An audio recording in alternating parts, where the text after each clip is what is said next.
Thank you for that, Tracy. Good morning. I'd like to call the regularly scheduled Board of Selectmen meeting for Monday, June 20th, 2022 to order. This meeting is being conducted in a hybrid fashion as is allowed under Connecticut general statutes at this point. So item number one, Pledge of Allegiance. Charlie, would you please? I pledge allegiance to the flag of the United States of America and to the republic for which it stands, one nation, under God, indivisible, with liberty and justice for all. Thank you, Charles. Item two, public hearing to obtain comment on the programs to be included in the 2022 Neighborhood Assistance Act program. We have before us four. It's although only three of them I think showed up in board pack. Tracy just handed me a copy of one, so we'll need to add that to the agenda. Lifelinks Corporation, which I think we may be familiar with from social services applications in the past. And when we get to that one, I'll be briefly about that one. So the first one is CNAAP, Green Planet Company. Another one that should be familiar to us. It's Chris Widmer's affordable housing development up on State Street, although it's not entirely affordable housing. The first two units weren't, but the balance of the units were. So we can see the application here. Anybody have any comments or questions? Worthy.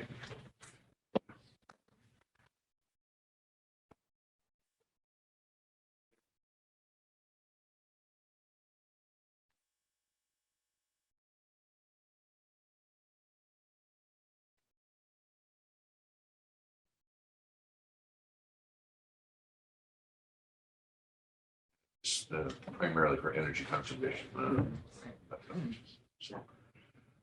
Is there anyone from the public who wishes to ask questions or comment on the Green Planet application? Hearing none, let's move on to the second item, the Shoreline Arts Alliance. Another frequent flyer with us in terms of activities and programs. Is there anyone who wishes to comment or? And generally doing a lot of good. I agree. So yeah, it's a technology upgrade. Their address is in Madison. Yeah. Okay. So this is. But they serve Guilford nonprofit. Sure, of course. Not nonprofits. Do they still have an office in? No, they don't. They have it. They're just over the line. I just noticed it recently. Yeah, right over the line. Just over the line. Madison. Yeah. They serve a 24-town region, so. So it's ultimately for employ computer technicians to set up a business. Any comments from the public or questions? Not that I'd be able to answer them, but. Okay, let's move on to the third item, and that is the Women and Family Life. Again, no stranger to this board. Comments or questions? I will just make a comment. I was able to participate in their 30th anniversary celebration recently. That was at Bishop's Little Red Barn, which is becoming quite a venue for events. I've been, I think, 3 of them in the last month at the barn, but nonetheless. One thing that I did not know was that Shirley Gerioni was a founding member. Yeah, and they had a good number of the former executive directors at it. So Nice. They still continue to do great work in our community. And again, most recently, our engagement with them in the housing diversion project that we received through our efforts with United Way and Greater New Haven. So just in the interest of mentioning people who are on the board, my wife is on the board there, so we're actually voting on that. I may recuse on that. I don't think it's necessary. We're not giving the grant. We're Okay. just allowing them to submit. Process. applications. So that helps. So, It's still worthwhile mentioning. it definitely is. Yeah, thank you. I did enjoy her company while I was at that chief, as she is affectionately known. We're going away inside baseball season. Okay, any comments from the public? or questions from the public? to add. Oh, yeah. No, hearing none, let's move on to the last one, which is Lifelinks Corporation. And let me see if I can summarize it, because I just got a copy of it this morning. This is also energy conservation. And it is in the amount of $179,000. It's a little thin on details. Oh wait, there it is. Okay. I think this is related to the energy efficiency programs related to their sober housing for men and women in 3 locations. We actually do have it in our packets. Doesn't Oh, you show do? up in the Is it there? agenda. It's in the Oh, it's at the documents bottom? down Okay. below.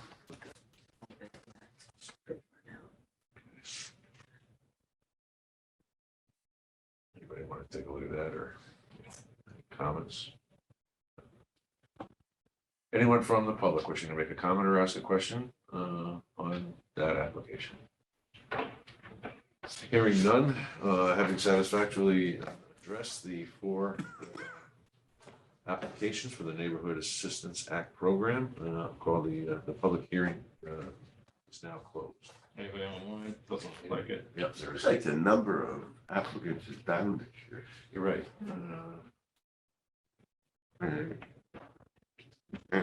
Okay. Everybody knew the deadlines and everything, right? Yeah, so it's a state program. Yeah. Okay, let's move on.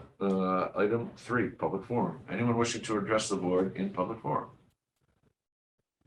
No. Morning, Julie. I see you constitute the public today, so good morning. All right, hearing none, we'll move on to item 4 rather. Approved minutes. It would be the June 6th, 2022 regular meeting minutes. Is there a motion? Motion to approve the minutes. Second. Any comments, questions, changes, suggested changes? So just a couple small items. On page 2, item 3, the public hearing.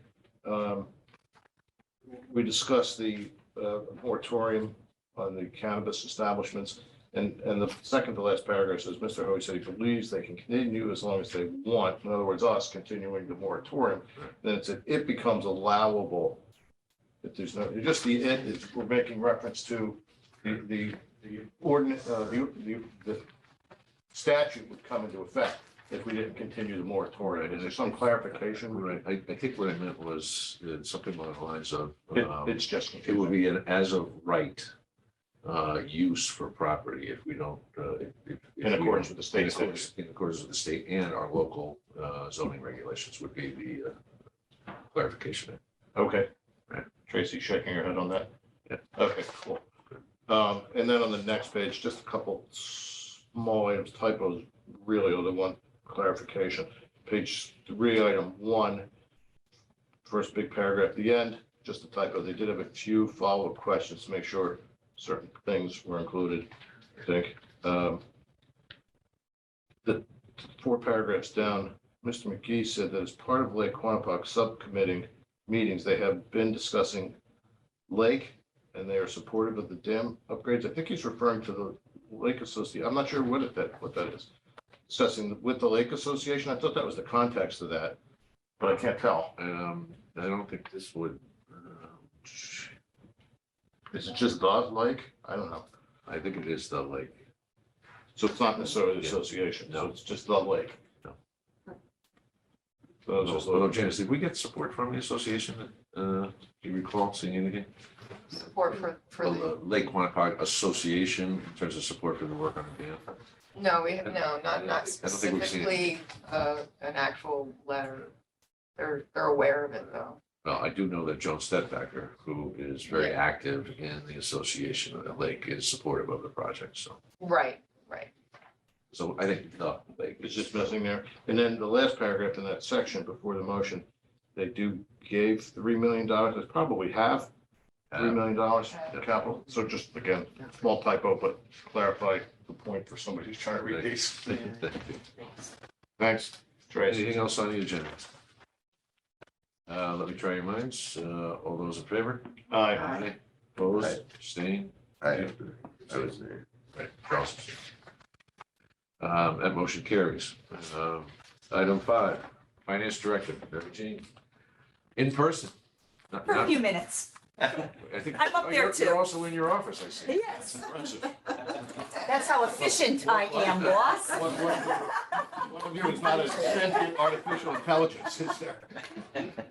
I'll be back there in a few. Good morning. Good morning. Shall we start with revenue? Certainly. I'd like to immediately bring your attention to the finance department line, which we have exceeded our revenue budget this year, which last meeting I thought I might do. So I just want to make sure that I make that point. Other than that, all the departments pretty much have exceeded their budgets as well. The two being that most likely will not are the police and Park and Rec. We spoke about both of those, the police department, because there is less special duty going on in this particular fiscal year, and Park and Rec with significantly less rental of the community center, which we have adjusted their budget next year to reflect that. Otherwise, we are 100.6% collected. And we do expect our last payment of the ECS, which is the Board of Education line, in the month of June, so we should be getting that in as well. Excellent. One of our favorites, the golf course, is already at 100%. Yes, Fantastic. yes. Excellent. And Youth and Family Services is aggressively over budget. That's not Well, necessarily yeah. good news. Well, I know, I get that, but the fact is, if they're busier than ever, they're at least finding the reimbursements That's exactly. Correct. and evidently processing them efficiently. Absolutely, I remember absolutely. that was Yes. many years back, that was a little bit of an issue, but things are moving Yeah, forward. that They're hasn't been like that for years, right? Wonderful. Yep. Do you, with the Park and Rec being lower because of, not as many, bookings of the room, does that create any savings on the other end of things? Not much. It Very- potentially does. The The one in custodian, you know, Yeah, The one in particular would be the custodian for the church Right. that used to rent on. right. That's what I was thinking. Sunday Yeah. I guess mornings. just staffing a little There'd bit. be some- That's- There'd be some impact there in that's terms of really, staffing. really, probably not, it's probably not as significant savings on the expense side as there is a loss of revenue. I suspect the June numbers will be for Park Rec a little bit better with the rentals, the pavilions at the beach in June. Yes. Graduation Yes. parties, birthdays, et cetera. Right. So, busier than ever. We do make up on that end a little bit, but and then beach passes also. And let's see, the respective previous 2 years were at 68 and 63%. So right, they're in. we've seen the fall off since COVID began. Mhm. Anything else on revenue? Expenditures, please. On the expenditure side, a couple things we've talked about before, and we have a few new ones. I'm going to jump to the new ones. Registrars of voters are over slightly. If you look at the detail, significant expense in the poll worker, on the poll worker line. That will go over a little bit more for June, but not significant. The next one is natural resources. Tree maintenance is what is bringing that budget over. We do have a $36,000 encumbrance. That I sent a note over to Kevin, but he was not in last week, so I wasn't able to. So we're hoping that encumbrance or most of it might go away. But tree maintenance is really the driver in that budget. The golf course is over. And you did notice that their revenue is high, but the reason that they're over, because they had 6 large oak trees fall the second week of November. And there was a significant cost, over $10,000 just to clean that up. So that is really the driver in that line. Youth and Family Services, we've spoken about. Capital, we've spoken about. The other one is the fire department. You'll see that the fire department is over. I have been working very closely with the chief and the deputy chief on this budget, working to ensure that all COVID related expenses are being applied to their budget. We have done most of that. We are down to the last clinic that we had gave away test kits as well as was a vaccine clinic. We have not transferred that money yet, only because we're trying to find out from FEMA whether or not the test kit portion will be allowable. If not, we do have our opera money that we can use that for, but we're going to try to see if we can get some of that through FEMA. That's a small portion of the overage. The majority of it is we have two long-term outages in that department. One is a military deployment and one is a long-term medical. Now, in the military deployment, we will receive some revenue back. What happens is the town pays the employee and the military pays the employee. Whatever there's some factors in there that Mike is working with them, and so we will be getting money back from that. We estimate that to be about $40,000 to get that back. But what happens is with these two long-term outages, we pay replacements for them, and we estimate that that's almost $240,000 for the year in the replacement line. They've also, we are expecting one more reimbursement from the AFG grant that we have for training. The salary portion will come back in. That's approximately $20,000. It's not reflected yet. And there were 4 retirements this year that impacted the budget. So I know the chief was going to be online today, but again, working closely. I had a meeting directly at the fire department to go over a lot of this, and we've been working really closely to do all we can to make sure that we're adjusting their budget for everything possible. But in the end, it mainly due to all of these replacements, the budget will most likely be over. Yeah, the replacements is over by almost $270,000. There were a couple other, I think, oddities that happened this year. One was vehicle maintenance. They had significant expenditure related to one of the large vehicles. And the other is operating supplies at 40% over their budget, 140%. Right. And now you talked about some of the operating supplies, possibly some of that will be reimbursed. Right, through COVID. Right, but what still concerns me is that, some of those things that you talked about, maybe $100,000 worth of reimbursements, and we still have June to go. Correct. And, that's, 300, no question, it's going to be about $350,000. Right, and like I said, that's why we looked at that replacement line and noted that $240,000 of it is just replacing those two long-term, the medical and the military. That's where the costs right there for just those two people. The medical, There's a long-term person out on medical leave. yes, but I mean, forever, how long is that gonna go on? Depends on, we're working with Kermit to I don't, to make that that I determination. don't know. But, so there's a significant portion of the overage in that line item, so. Okay. I can only say that we're working hard to try to minimize it as much as possible. So the obvious question is with what would appear to be a $300,000 plus shortage in that line item. What's the balance of our opportunities to cover those costs without exceeding our total budget expenditure? What are we looking at in surpluses in the other? Typically, the Board of Finance asks that question somewhere around April or May. Yeah, the police currently, have almost 600,000 in there. We typically can, we have a little savings there, so. And the legal budget should have some significant savings as well Should this have year. But quiet here, good. Oh, well, that or Efficient. that or we haven't gotten all the billing. It's not unusual. So Plus firms. we were able to hold over some costs from a prior year in the legal department too, so we have additional funds there. Anything on warrants? Anyone's interested?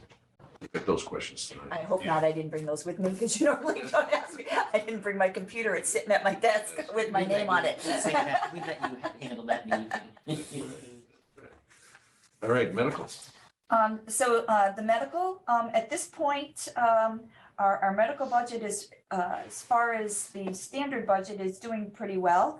We have a deficit this year, believe it or not, estimated of just under $150,000. So as far as I can tell, that's a good budget, considering the magnitude of the overall budget to be $150,000 difference is good. On the catastrophic claims, we are currently only at 40%. As you've heard me mention before, our goal, so to speak, is typically 70%. That is where we feel like we have reached a break through limit there at 70. But you know, we only have one more month left. We do have 23 members over the 75,000 mark, and we're up to 7 over the 150. So depending on what happens in this month, it could tip the scales or not, but still lower this year, as we have been the last couple of years. To that point, I know there's been some discussions with the board, some of the Board of Finance members relative to the effectiveness is using the stop loss. We should probably tee up a larger conversation for that, just prior to or at the start of budget season. What do we need to do to do some appropriate evaluations? Again, over the years, for those of us who've been doing this for a long time, over the years, I think we've benefited from the ISL more than we have been hurt by it. And again, it is a policy that goes to keep us whole in the event of significant catastrophic events. So, Any insurance is a strange phenomenon. You really don't want to have to use it, but it's there to protect against bad downside. so is there a possibility of perhaps tweaking the model, changing the thresholds, something on those lines? So let's tee that up. Absolutely. This fall. All right. An indication, I know during budget season, we were concerned about insurance costs. Because our history is better this year, you know, are we having any discussions going forward, what the rates look like for next year? You mean this coming fiscal year, or are you talking a year out from here? You're out. No, other than it is our plan, it is our committee's plan to go out for a full RFP Yeah, I before. remember that, yeah. So, oh yeah, we barely, I know this sounds awful, we barely figure out what we're doing July 1 to come up with next July 1 is almost impossible. No, I just. The figures change every day. As our claims are better month to month, we are still tweaking our amounts for next year. We just recently, Mitch is on the line, but we just recently signed the contract for next year to solidify those. I don't know, Mitch, you want to comment on that? I'm sorry, Mary Jane. Comment on the, yeah, you're multitasking. We're talking about the contract for next year. For medical, we just recently Yes. signed that, correct? Right. So to answer, I think Charles's question, the overall rates went up by about 7% for the rates of the employees for the coming year, and for us too, quite frankly.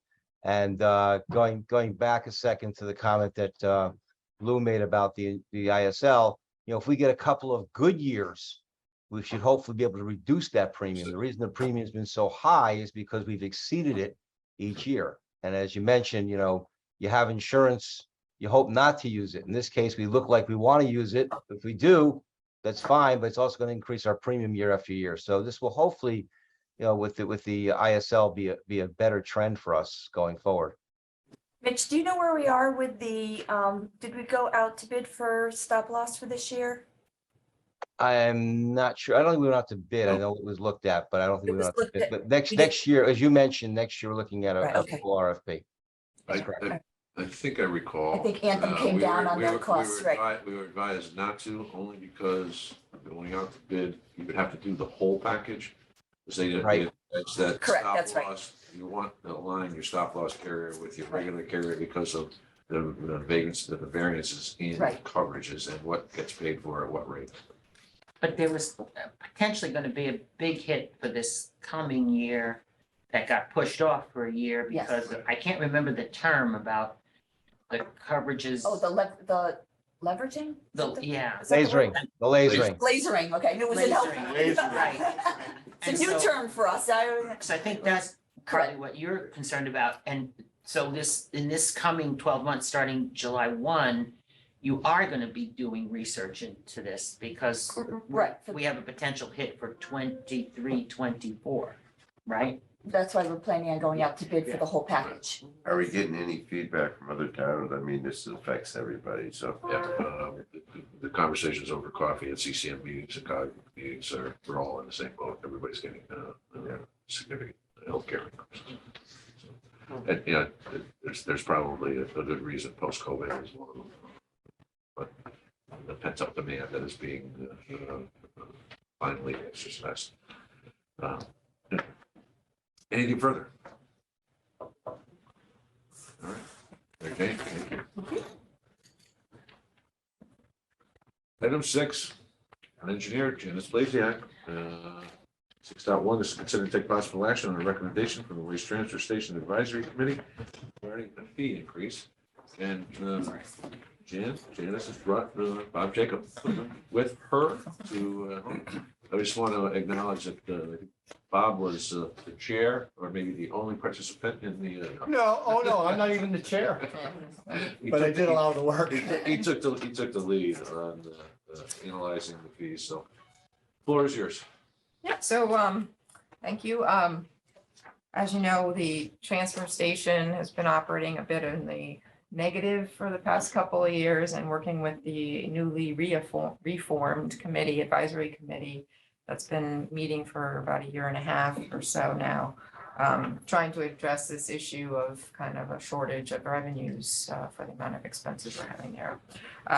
And looking at what historically happened was, the last time we increased the fees really was 2004. So it seems, in this day and age, it's overdue time to increase the fees. But we're also looking at other avenues as well, reducing expenses, trying to really encourage more recycling. Waste reduction is a goal of the state as well as us, at the transfer station, going after other avenues with grants for potential a pilot project for food waste separation, food scrap collections, things like that. But in the short term, we need to really take a look at keeping our revenues and expenditures a little more balanced. I believe we do still have an overall fund balance. I'm not a whole 100% on the finances of the department. This year, we finally got into Munis, our finances. Prior to that, it was all done on QuickBooks, so I had a very short time period of being able to have access to all the finances of the. We have Darlene and Diane in the finance office working with Mary Jane to keep things running for us. So the recommendation could let make a few comments as to what they did in terms of approaching this was to increase the tipping fee from $7 per 100 pounds to $9 per 100 pounds. And the way that works is, just for a little background, is the first 100 pounds is $7. So most folks who are using the transfer station on a weekly or even twice weekly basis show up. And if they have a few bags, it's going to be less than 100 pounds, they just pay the $7 and dump. If there's a load and it looks like it's over 100 pounds, and they go on the scale and they get charged the actual weight charge on the basis of the $140 per ton, kind of calculation. The one thing I did add in here that the committee didn't really address was the reduction, if it's decided to go that way, to continue to go that way, is that the last time the fee was set, it was also set with a reduced price for haulers.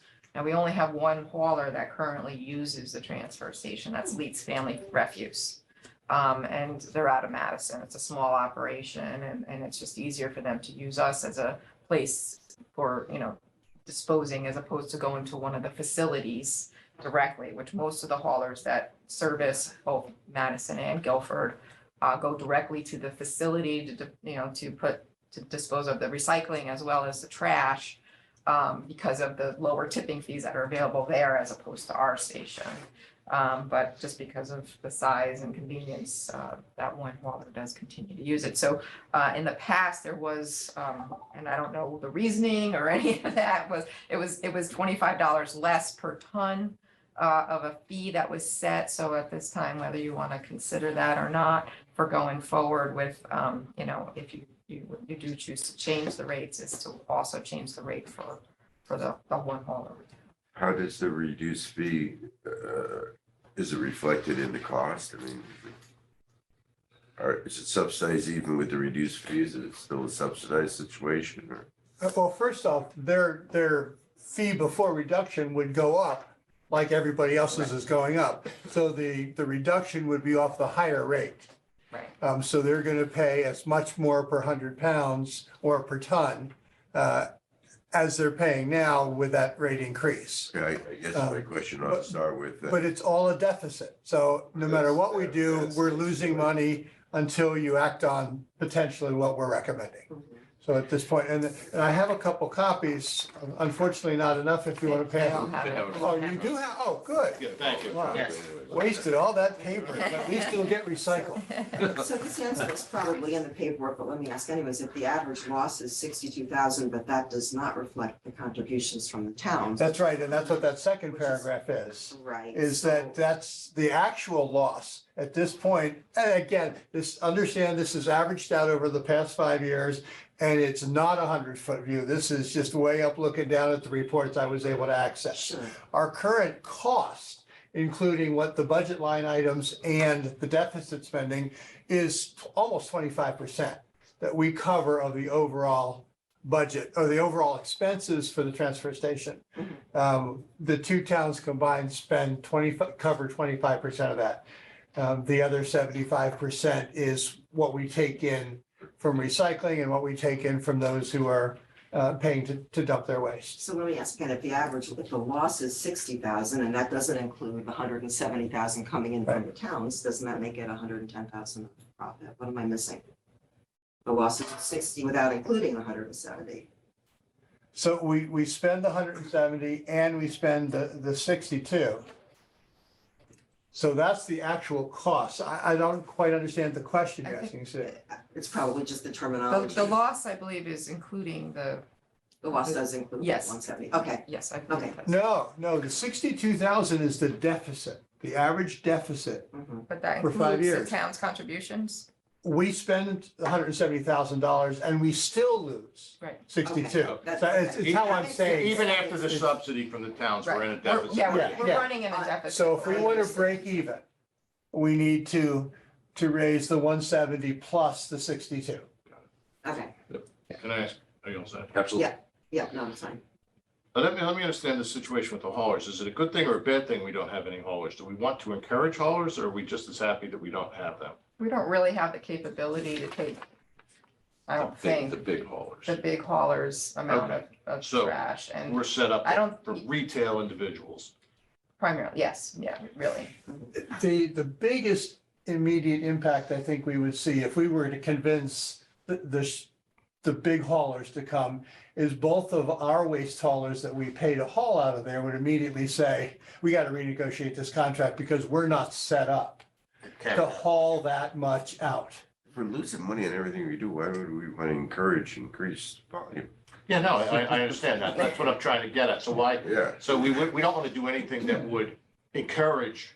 well, that's where I was Additional trying to haulers. get to. Why are we discounting them if Right. we're losing money on them anyway? Maybe you nailed it closer Well, to the yeah, mark, Charlie. Again, I don't know what the conversation or decision I mean, I in the think there's a past certain was. value to convenience and service to the community, and I understand that's why we, have this loss to take care of our taxpayers, but I don't know about the increase. Part of it is, I think, and I don't know the history. I mean, I've met them, I've talked with them, but I don't know the long-term history of dealing with it, with them, but it's relatively speaking, it's a very small firm. It's a very small We impact shouldn't be overall. setting rates based on anyone. Oh, no, right, exactly. Personality But- should be part of the discussion. You know, I think what is we're, $25 a ton going to make or break them? I don't know, but my point would be, if we're losing money, why would we want to encourage it? So you encourage it by discounting it. So I don't see the logic there, number one. But my other question, the $9 increase, $2 increase. Up to to nine. $9, okay. Will that bring us to zero as far as cost? For the first year or two, that may actually create an income stream. But with what we're gonna be looking at, the prices are gonna be going up over the next. Fortunately, we have some signed contracts that will protect us. But even our own expenses, like right now, the cost of gas. Right. You know, we know it's through the roof and it's impacting every department of town that runs a vehicle. right, Yeah, and and our labor costs go up annually. Yeah. and Our healthcare costs go up annually. So originally, what we had proposed was going from $7 to $8, and then 2 years down the road, going from 8 to 9. And the bottom line discussion was, no, do it once, get it over with. And actually, I had one person come to me and said, why don't you just go to 10? It's a much easier number. Yeah, to make And change. it's, Well, we don't do yeah. cash anymore. Right. and at that point, to be honest, we would be making a profit. And I'm not sure, even though, Not only with- that, but everything is so volatile right Yeah. now. Yeah. Plus, I know there are things we can explore, to change that, so I don't see the. Yeah, we wanted to be reasonable with the increase. Yeah. So, I mean, we have not yet received from our, our haulers, that service our transfer station, added costs for, fuel, which is in their contracts, and I'm assuming that might come soon, so, there are things that could happen that may mean even this in the next few years, we're not gonna necessarily be waiting, how long was it? 18 years to raise the rate again, but I think it's a reasonable, rate increase at this time, given the way costs have gone up over the last year. I've heard in the news about this plant closing up in Hartford area. Is Mirror, that the mirror plant. Yeah. affecting us? We don't go to the Mirror plant, we're not part of Mirror, so we go Okay, to so that will not affect us. Well, It it's will gonna affect us. There's a fallout relative to what's happening in the entire industry and where it's gonna go. Right. There'll be more demand on the other plants. There will probably be increased costs to go to those other plants. So. Well, those kind of consequences are automatic. I'm just saying, we're not going to be No. shut out. Right. Disposing of our. Right, and we just renewed our Covanta contract for 5 years, which is our trash. And then our Good timing. Willimantic contract, I think, is a 3-year extension that we just recently extended as well. So we have some stability for the next few years in terms of we know what our costs are gonna be, except for the fuel surcharge that could happen. But after that, I think it's gonna be a little bit of the Wild West out here if we go back out to bid, depending on the situation with the state and that plant. My other question then is, in other discussions, is my understanding in the recycling operation, I know it's a limited income from that stream, but my understanding is that often we won't get as much for a recycle because it gets contaminated by the wrong plastic, the wrong bad things being in there. Is there an education process involved in that? Is there something else we could do restriction wise or sorting wise? I know we're doing the single stream now, but the Right. single stream, is my understanding, has its consequences because all you need is some bad stuff in there and you've got a load that's no longer of any value. Right, so our transfer station operates pretty efficiently. We do have a full-time now attendant. We always had someone attending and balancing. Watching, yeah. Yeah, it's to make sure things go in the right place. We haven't had any feedback that our loads are contaminated or anything like that. We do get a rebate. We're one of the few towns still that's still getting a rebate on our our recycling tonnage, but that's eaten up. Overall, it's not because it's eaten up by the hauling costs. Okay, so, there's separate amounts. But we haven't But had we any, have the transportation costs anyway, so it is of some value. I'm sorry? We would have the transportation costs anyway. Yes, so we it would, doesn't really- yes. So the cost is less, but the net result is that it's still a cost. It's not a full revenue. At least for the single stream recycling. We have other recycling that we do at the transfer station where we do have some revenues that are net revenues. But going forward, they are looking at whether or not it's cost effective to pull out things like glass, as a separate recyclable item, whether it has value that you can then tap into.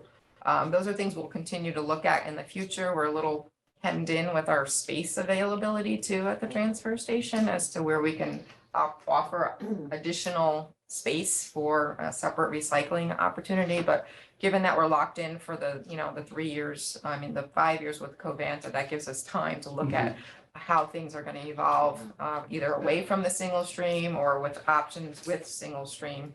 I know some towns, right, like I said, are pulling out glass, but for the time being, we're operating within our boundaries and requirements for the single stream.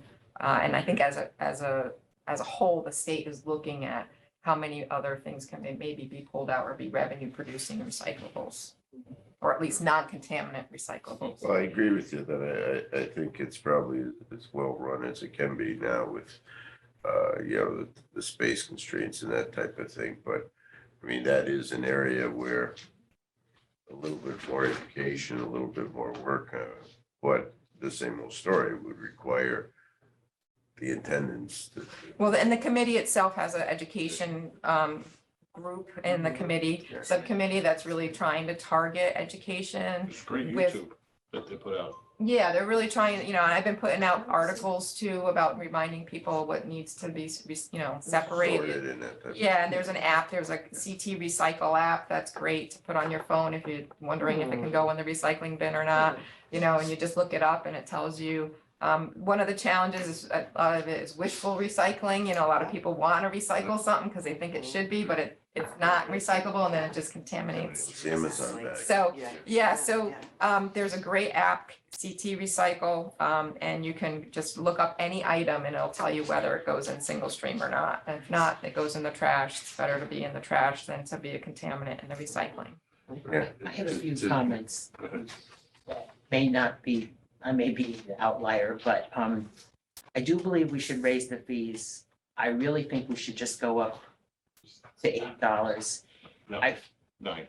No, to 8. Oh, just to 8. Just to 8, go from 7 to 8, not 7 to 9. The reasoning is that it's, and all of our town departments that offer services to people, a lot of them bring in revenue against their expenses. But we kind of had this discussion with the golf course at one point.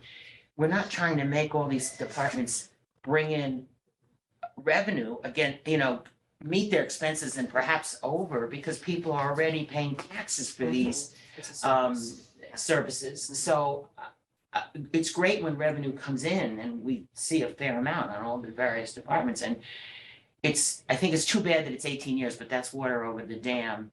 But if you do the dollar, it's 14% and inflation is at 8%. And I just think it's a bad time it makes sense, but it doesn't make sense to me personally. That's my feeling.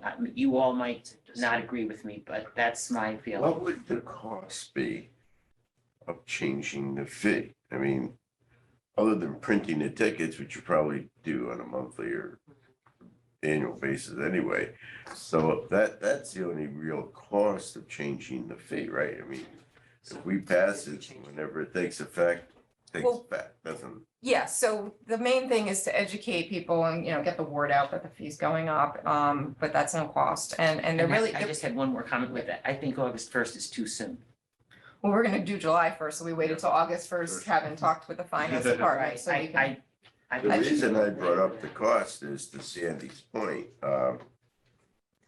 If they'll cover it okay for now, but just make sure next year we do it again. And if Well- it's no remarkable cost. I do want to point out, and I don't have the history of, but the town has been, historically adding each town, Madison and Guilford, more towards the revenue stream with the, you know, we're now at $85,000 a year, Per where town. it used to be nothing, you know, so I think it's trying to balance that as well as also have some fund balance that's, you know, established, because I think we've been dipping into the fund balance, and I'm If it not wasn't for 100% 18 sure. years, That's- yeah, mean, I haven't known the history of it, but haven't talked about, Sue, did you want to go?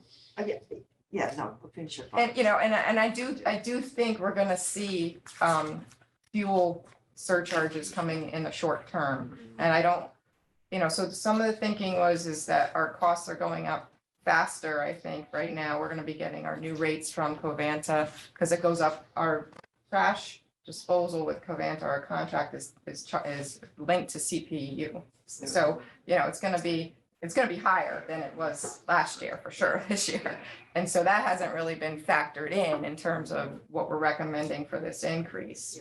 You know, what we've done for a recommendation for this increase is a historical look back, not necessarily a projection forward.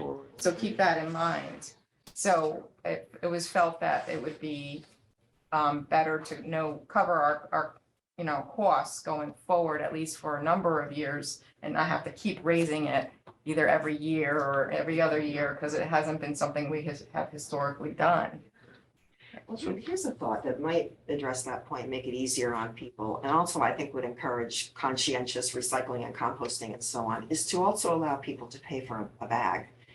I mean, if I have one, Throw as you, pay as you throw, which we're starting to take a look at. Yeah, we're taking a look at so that. if we did that, $3 a bag is a nice round number, normally it's 3 to make the 100 pounds, so I think that would be a helpful thing for us. to have. Yeah, that's a whole separate, different type of process, and that's something that we've been looking at with Deep, and they have a consultant on board that's helping towns investigate. Oh, really? Going from, I didn't- we're sort of a pay-as-you-throw, because we do charge, you know, some towns, they don't charge, and it's all taxation that pays for it, but because we're a regional facility, meaning at least we're 2 towns, it's always been a pay-as-you-throw type of scenario, although it's been based on just 100 pounds. Oh, I see. Yeah, so they look at our facility somewhat as a pay-as-you-throw facility when you compare it to other facilities in the state, Mhm. but a more conscientious, making people really think about what they're throwing away is to Yes. really you know, go with the pay-as-you-throw program with the bags. Mhm. And that is something we continue to look at with the consultant that's been analyzing our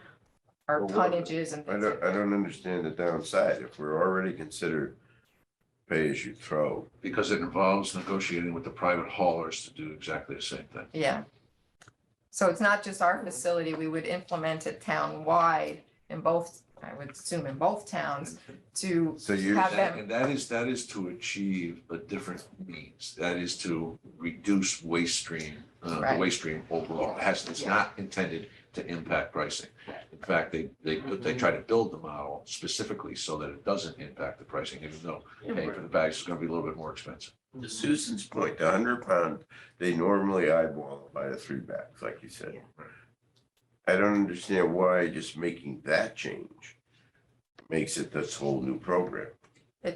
well, no, we're saying that if we wanted to go to a new program where No, you we don't actually, want to go to a new program. We just want to say, you know, if in a few weeks you only have 1 bag at home, can you get rid of that 1 smelly bag Right. instead of waiting to get 100 pounds?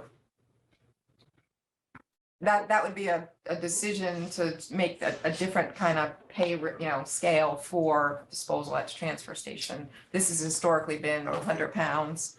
Anything under 100 pounds is the $7 or $9 if you decide to increase it, whereas you're saying to come up with an even greater scale of disposal, which we'll get into a little more complicated, I think, decision-making at the transfer station as to, you know, Devil's always. sending more people on the scale. You know, and the question is, where do the bags get sold? Yeah. At the town clerk's office where you get your, you know, your Ticket, dog yeah. license or your tickets for the thing, it's a That sounds significant, so easy. it is. Or It's something we could look at, I mean, You it's, don't have to sell the bags, the same bags you're using today. Yeah. well, we could, I Well, mean, we You have to could, standardize bags if you're gonna charge by bag. yeah, you Oh, could. yeah. Using standardized bags now. No, you could get a gigantic plastic bag, and then you can get Are like, you looking to yard just waste ones, provide that for, provide that for the people who come in just to? Yeah, I'm just saying. Yeah, because I mean, I'll let you know too, the bulk of our tonnage that comes through the transfer station is really bulky waste, which is not even trash, so that's a whole nother level of disposal.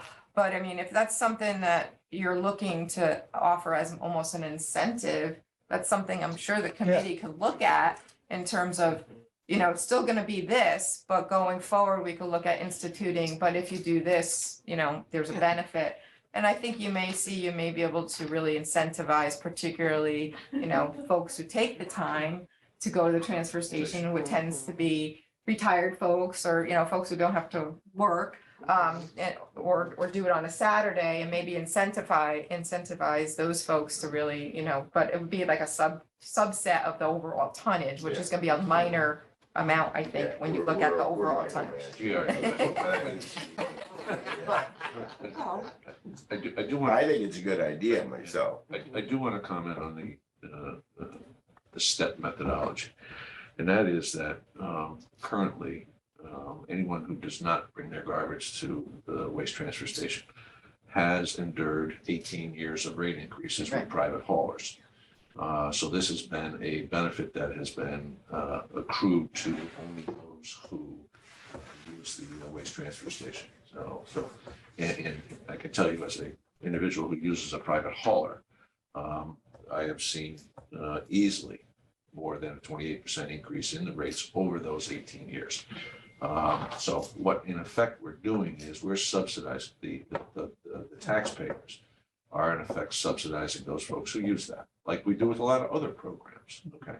But nonetheless, on the private side, there have been significant increases over those 18 years. And for some people, as you just mentioned, going once a week to the waste transfer station just isn't feasible. They can't do it, so they're having to use the private haulers. So just a thought in terms of the subsidy, that the implied subsidy that is already there by the folks who are using private haulers and paying their tax bill every year as well. It's one thing to say, I bring my trash to the transfer station because I pay my taxes and I'm entitled to it. And then on the other hand, you have folks who can't take advantage of the transfer station who are subsidizing those who can. So just Well, I'll go back to my original comment about the reduced rate for commercial haulers. I don't see the logic in that particular thing, but other than that, Yeah. I'm supportive of the $9. Now, I see Sandy's point. If it wasn't for an 18-year gap here, I would be more supportive of between that and knowing that increases are coming very shortly. I'm willing to go with the 9 at this point. If I could make a couple Sure, comments. sure. One, that the committee is very willing to look into the official pay as you throw. We definitely will do that. We're looking at ways of increasing recycling. What shocked me when I actually sat down and ran the numbers is that we lose money even on recycling. By the time you spread out payroll and insurance and operating costs across the whole facility, we actually lose money. We're not making money, but we're not losing anywhere near we're not spending anywhere near what we spend on the waste. So it's certainly worth, we would be at much worse of a deficit if we didn't do the recycling. The second thing about recycling to realize is that most of the income from recycling is metal. What we need to work very hard on is getting more of the metal separated out. So, I've got cat food cans. Most people put them in their normal single stream waste or recycling. We'd be making far more money if that went into the metal bin rather than the single stream. So again, it's an educational thing that the committee needs to look at, that type of thing. Go ahead, Sue. No, that's interesting. Okay. The third is, as I read what is on the agenda, there's two different motions. One is the fee structure. And so I would try to do that as the two separate motions, deal with the fees, and then deal with whether we want to continue that discount for the hauler, for the one hauler that we do have. And then I had a question, I should have asked you, isn't Park and Rec a hauler? Do they get the same discount? I don't know, we'd have to take And I a- only think of that because I passed their truck on the way to the parking lot here. So, now, wait a minute, we have two haulers that bring their trash. Just, Scratch the surface, who knows? exactly. Popped up. I just have one comment about, since we only have one hauler, and I happen to use that hauler, so I'm full disclosure. And I have for 38 years. If we take it away, we're only saving from, I mean, the amount we're saving is $25, right? Because we only have one private hauler at this moment. Could we, $25 weekly know. or daily or whatever we're up to use it, and that's not $25, it's $25 per ton. for somebody. Per ton. all right. Yes, per per ton. I was just wondering if we could It's probably father $50 in that all one person, since that company happens to live in Madison, so they are also paying taxes into this whole situation, and maybe say in the future, we don't give the discount. I don't know. I just. I just, to my point, I mean, you know, not that we're supposed to be making money, okay, but we are not making money. It is costing taxpayers money. So why would you encourage costing taxpayers more money? That's my logic. I just don't understand why you would seek to increase a negative. My phone. I think the answer is, Well, we should probably establish to create a discount for, not the local folks, but for local haulers, so it's helping a business in the community. But also the fact that whenever, most places, when you contract for something like this, you get a volume discount. Yeah. If you guarantee to bring in more, if you bring in more, you usually And a get. volume discount makes sense when volume saves on servicing costs and stuff like that. We don't have that situation here. Volume costs us more. Well, we could parse it this way, and I don't know for sure, I'd have to check with Darlene, but, maybe taking into account that we do have the park and rec truck, which not only picks up refuse for the town, but all the town facilities, and I believe Madison does the same, although they don't have a truck. Are you You know- telling me we charge the town Oh, yes, because it's I a mean- region, for an accounting thing, but I mean, we actually waste time to put money back and forth? yes, we do, because it's a regional facility, so we have to. So we do charge each department for their disposals at the transfer station. And so maybe the consideration is not just, and then I think it has historically been that the town's disposals as well were reduced, I think. And maybe you consider it that way, where it will be any town departments. I would rather look at the logic of Or you could, if you But want, we the could, problem with the regional situation is if one, and I won't pick on either. I'm not saying county, we but if don't one keep was track. obviously doing 3/4 of that, and we were only, well, yes, you keep track of it, but exchanging funds for an accounting, well, it's this is the- awesome. yeah, it's easily done in the Who knew finance this department. I would be mean, why? I mean, what are we accomplishing? because it's a separate fund. So we haven't done So this, anything in 18 the years. transfer station operates under a separate fund. Special fund.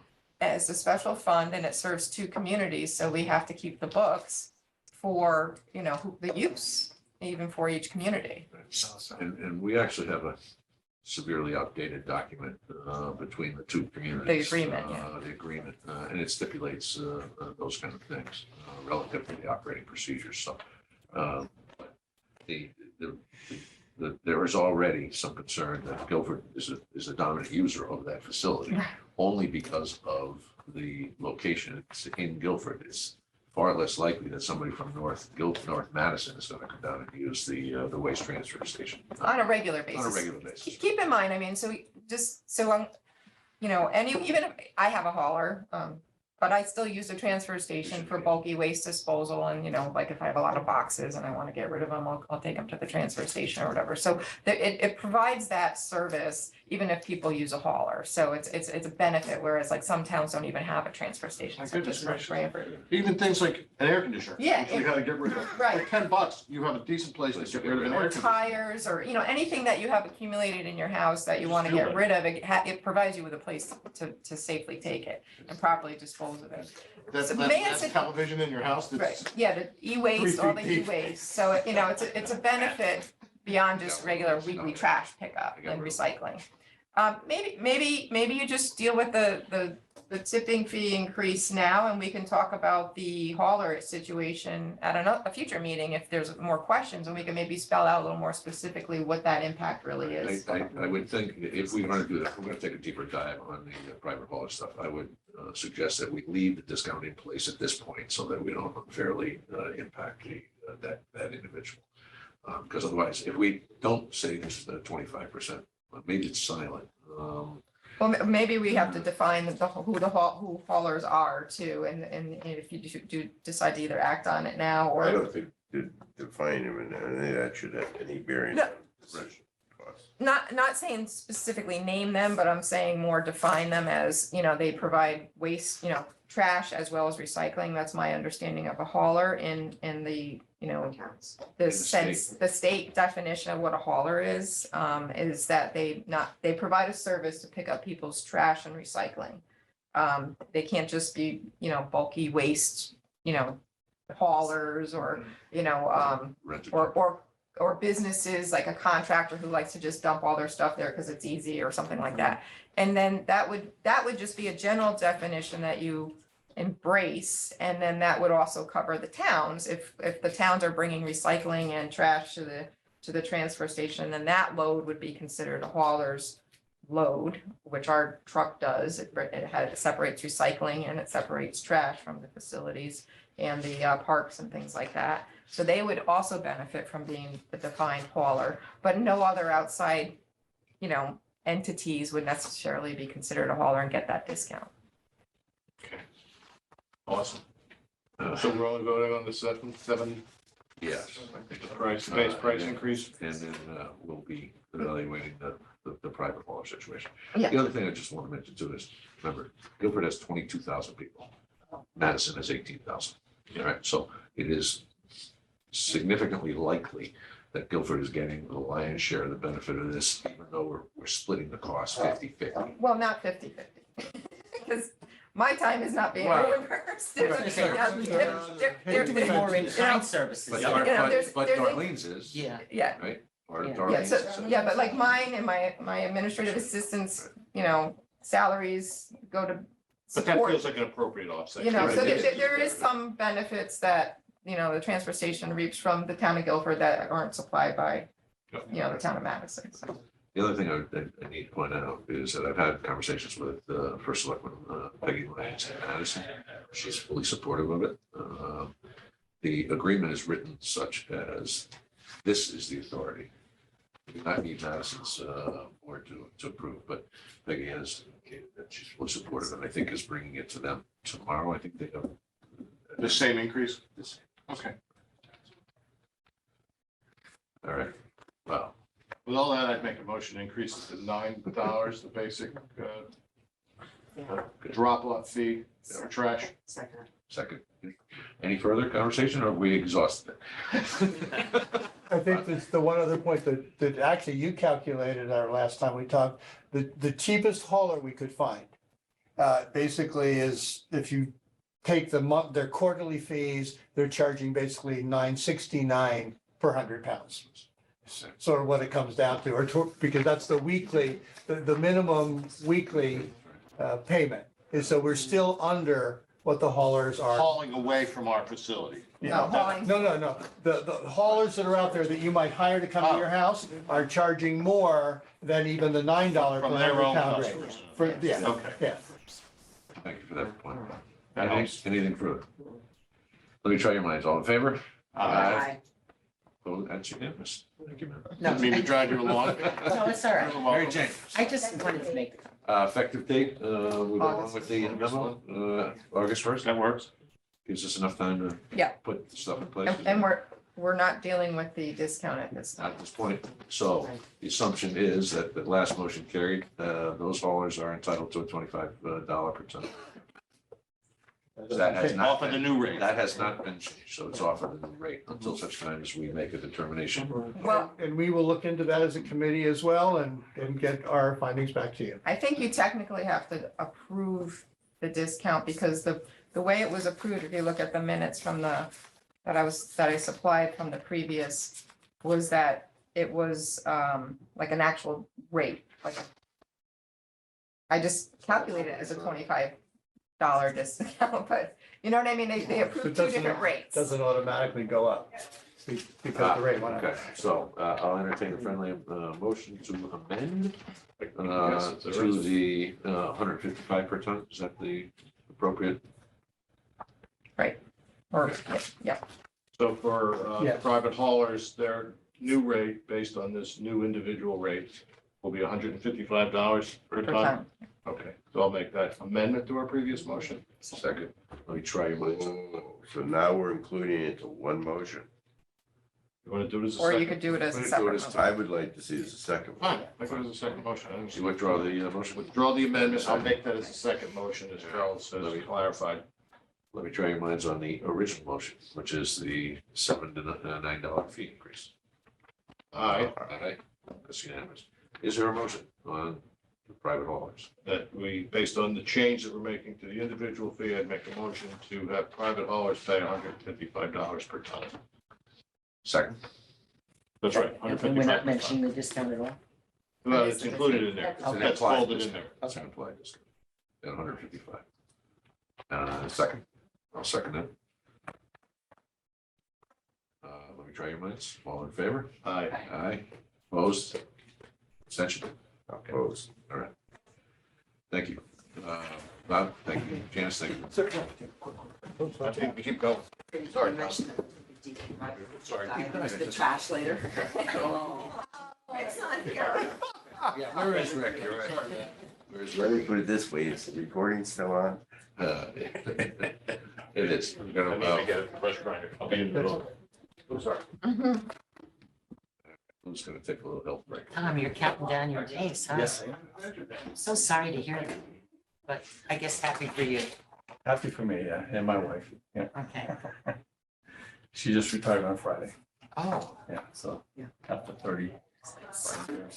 I just figured out who your wife is. I did not realize that. And from the time I was little, we took the same school bus to Guilford Lake School. And I thought that your wife was a Disney princess because she was so beautiful. I remember as a little kid watching her get on the bus and thinking that. Yeah, she really is. That's This is being that's on the record. Oh, gee. Well, truly, that went through my head. And what you've seen is who she is. They're gonna miss her big time up there where was she working? at fifth grade elementary in Saybrook. Oh, And Which she is, had four retirement parties Oh, going on. boy. which is full circle because her father. Yep. Was a principal in Old Saybrook, the Old Saybrook Middle School. Yep. And I worked in the summertime for the on the maintenance crew and got to know Mr. Lynch. Yep. That way. And I don't want to tell you how long ago that was. But I will. That was 1972. Wow, yeah. the Mr. Lynch of Ed Lynch? Yes. Oh, so you Yeah, were you're married spread- to Ed Lynch's Yes. daughter? Yeah. No idea. So. Didn't know, he's not using any of his electronics. He's charging something over here. Assuming he's doing a health break, but let's give it another couple minutes. So we go. Still on. At the beginning, you asked for me and I was speaking to myself because I have that, You, you're you're muted. muted, yeah. I was muted and I couldn't figure it out quickly. So you kicked out. So I came down here. Oh. So, Okay, we're back on. Item number 7, Public Works Town Fillion in what was most likely his last appearance before this board. Yeah, thank you. Could well be, as he contemplates, not contemplates, as he moves into retirement. So, Tom, we got 3 items here. 7.1 is discuss and take possible action on the agreement with Durham Middlefield for grinding services. Okay. I'd like to recommend continue with brush grinding service with Durham Middlefield. It's at a cost at this point of $15,000 per double grind. And that double grind takes weight. With the option of 2 more yearly renewals at the same price. The only problem is, as soon as I got this set, he got back to me and it says next year, the best he can do would be 17,000. And I understood it between all the other costs that they've been incurring, that, but still way below anybody else. The agreement will require the town pays the fuel costs, which when we were using that, we've done that already. Yep. And then assist the contractor during the grinding with moving material around, because he does have a stationary machine. All of the other companies' prices that I took as of last October, for the same amount of brush, that would be a single grind, was with $28,000 to $32,000 range. And on average, we generally will try to get almost to 8,000 yards that we'll grind. We've been up to 11,000. When you get to that amount, if we had somebody else that was doing a single grind, their typical would be a 4,000 yard grind. So this is where they help us out immensely. Could you explain the logic of double grinding? I mean, So that it becomes a usable product for the town and the people in the town. It's more like a It's- mulch it's a that people mulch. can shovel. Yeah. And there's that mountain of stuff on the left side, I presume Right, that's where yes, it goes. And people, yep. I see trucks back up that all the time. okay, but is the double grinding doubling the cost? No, he's doing this as, it would on other contractors, but this typical contractor is whatever we Okay, need. would he be able to do a single grind for half the cost? No, I doubt that would happen, because he's there, he's there to do the grind, so we're actually getting a benefit by him doing the double. at And it's that then point. usable. Yeah, it becomes long strips that no one's gonna use, so now you got a product that you can't get rid of. Yeah, we can't get out of it. Right, And there is a finite limit to what we can store in the facility. exactly, too, yes. Okay. All right, All right, thanks, Tom. Is there a motion to approve? So A second? Second. I'll make one other comment. This is seriously a form of regionalization to some Yeah. degree. Yes. Whatever he And what- talks and what- and what you see here is a discounted rate against what the private contractors are doing. So thank you to our friends, particularly Laura Francis, the first select woman who is retired or retiring shortly, even though mid-cycle, so. breaking out all over. Yeah. Yeah. It's a great lead, great resignation. All right, let me try your minds. All in favor? Aye. Opposed, abstaining, noes, hearing none, motion carries. 7.2, discuss and take action on the purchase of a grapple rake. Yep. Tom? All right. That's what I need a definition. Okay. Yeah. This is a grapple that would fit our 524 loader, okay? It's a pretty immense size grapple. When you say grapple, we're talking about some jaws? or It's something? like a jaw, yep. So it's a fixed jaw that's on the machine. We have a quick hitch on our machine like that, so we can put different attachments on. And this one that we have at this particular time is from the regional service that Killingworth allowed us to borrow this particular grapple.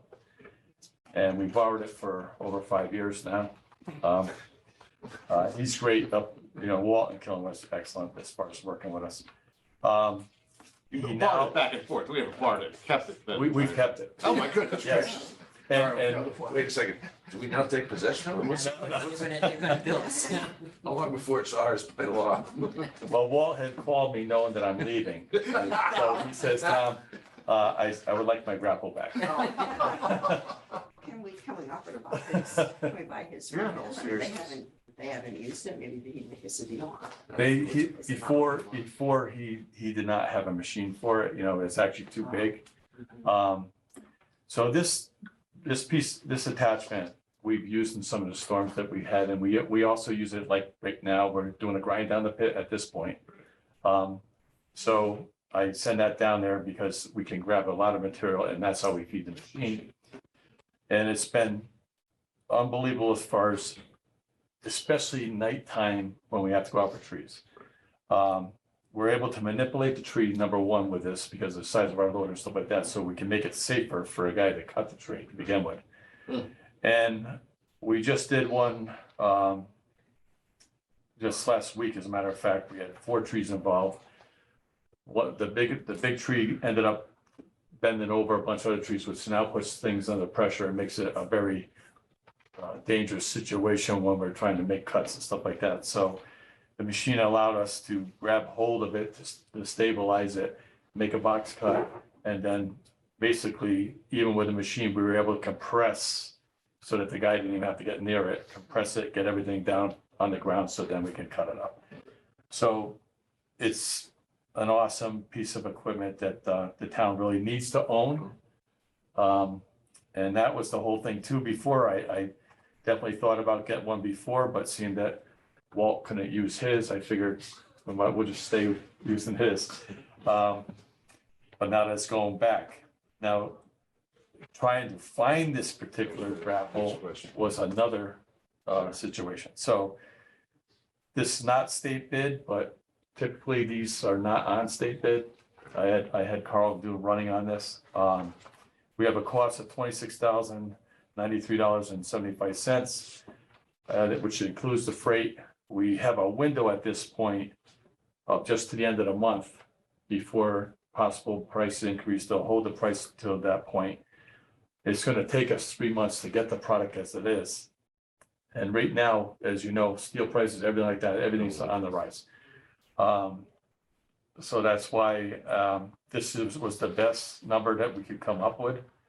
The next number was like $31,000.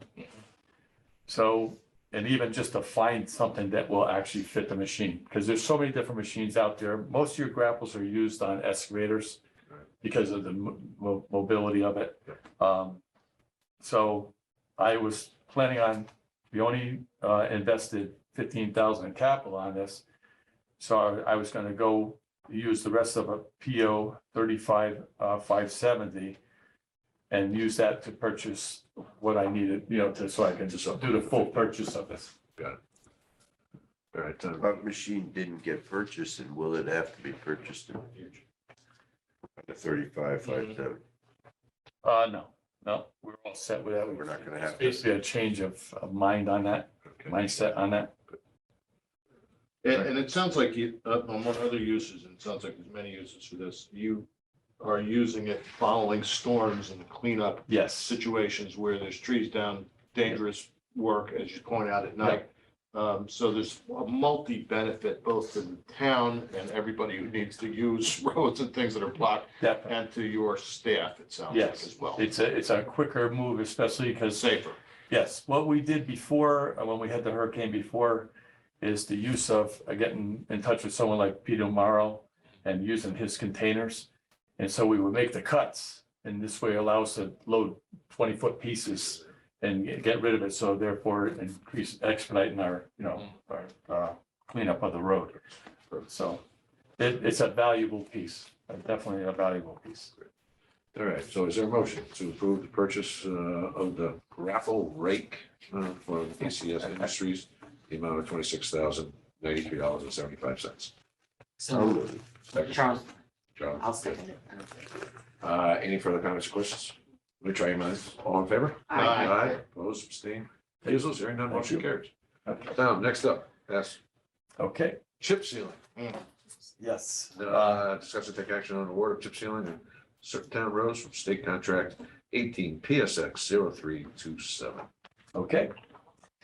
All right, once again, I would like to use New England Asphalt, mainly because this company's been totally reliable, respectful in the town and residents, and continues to come through with excellent results.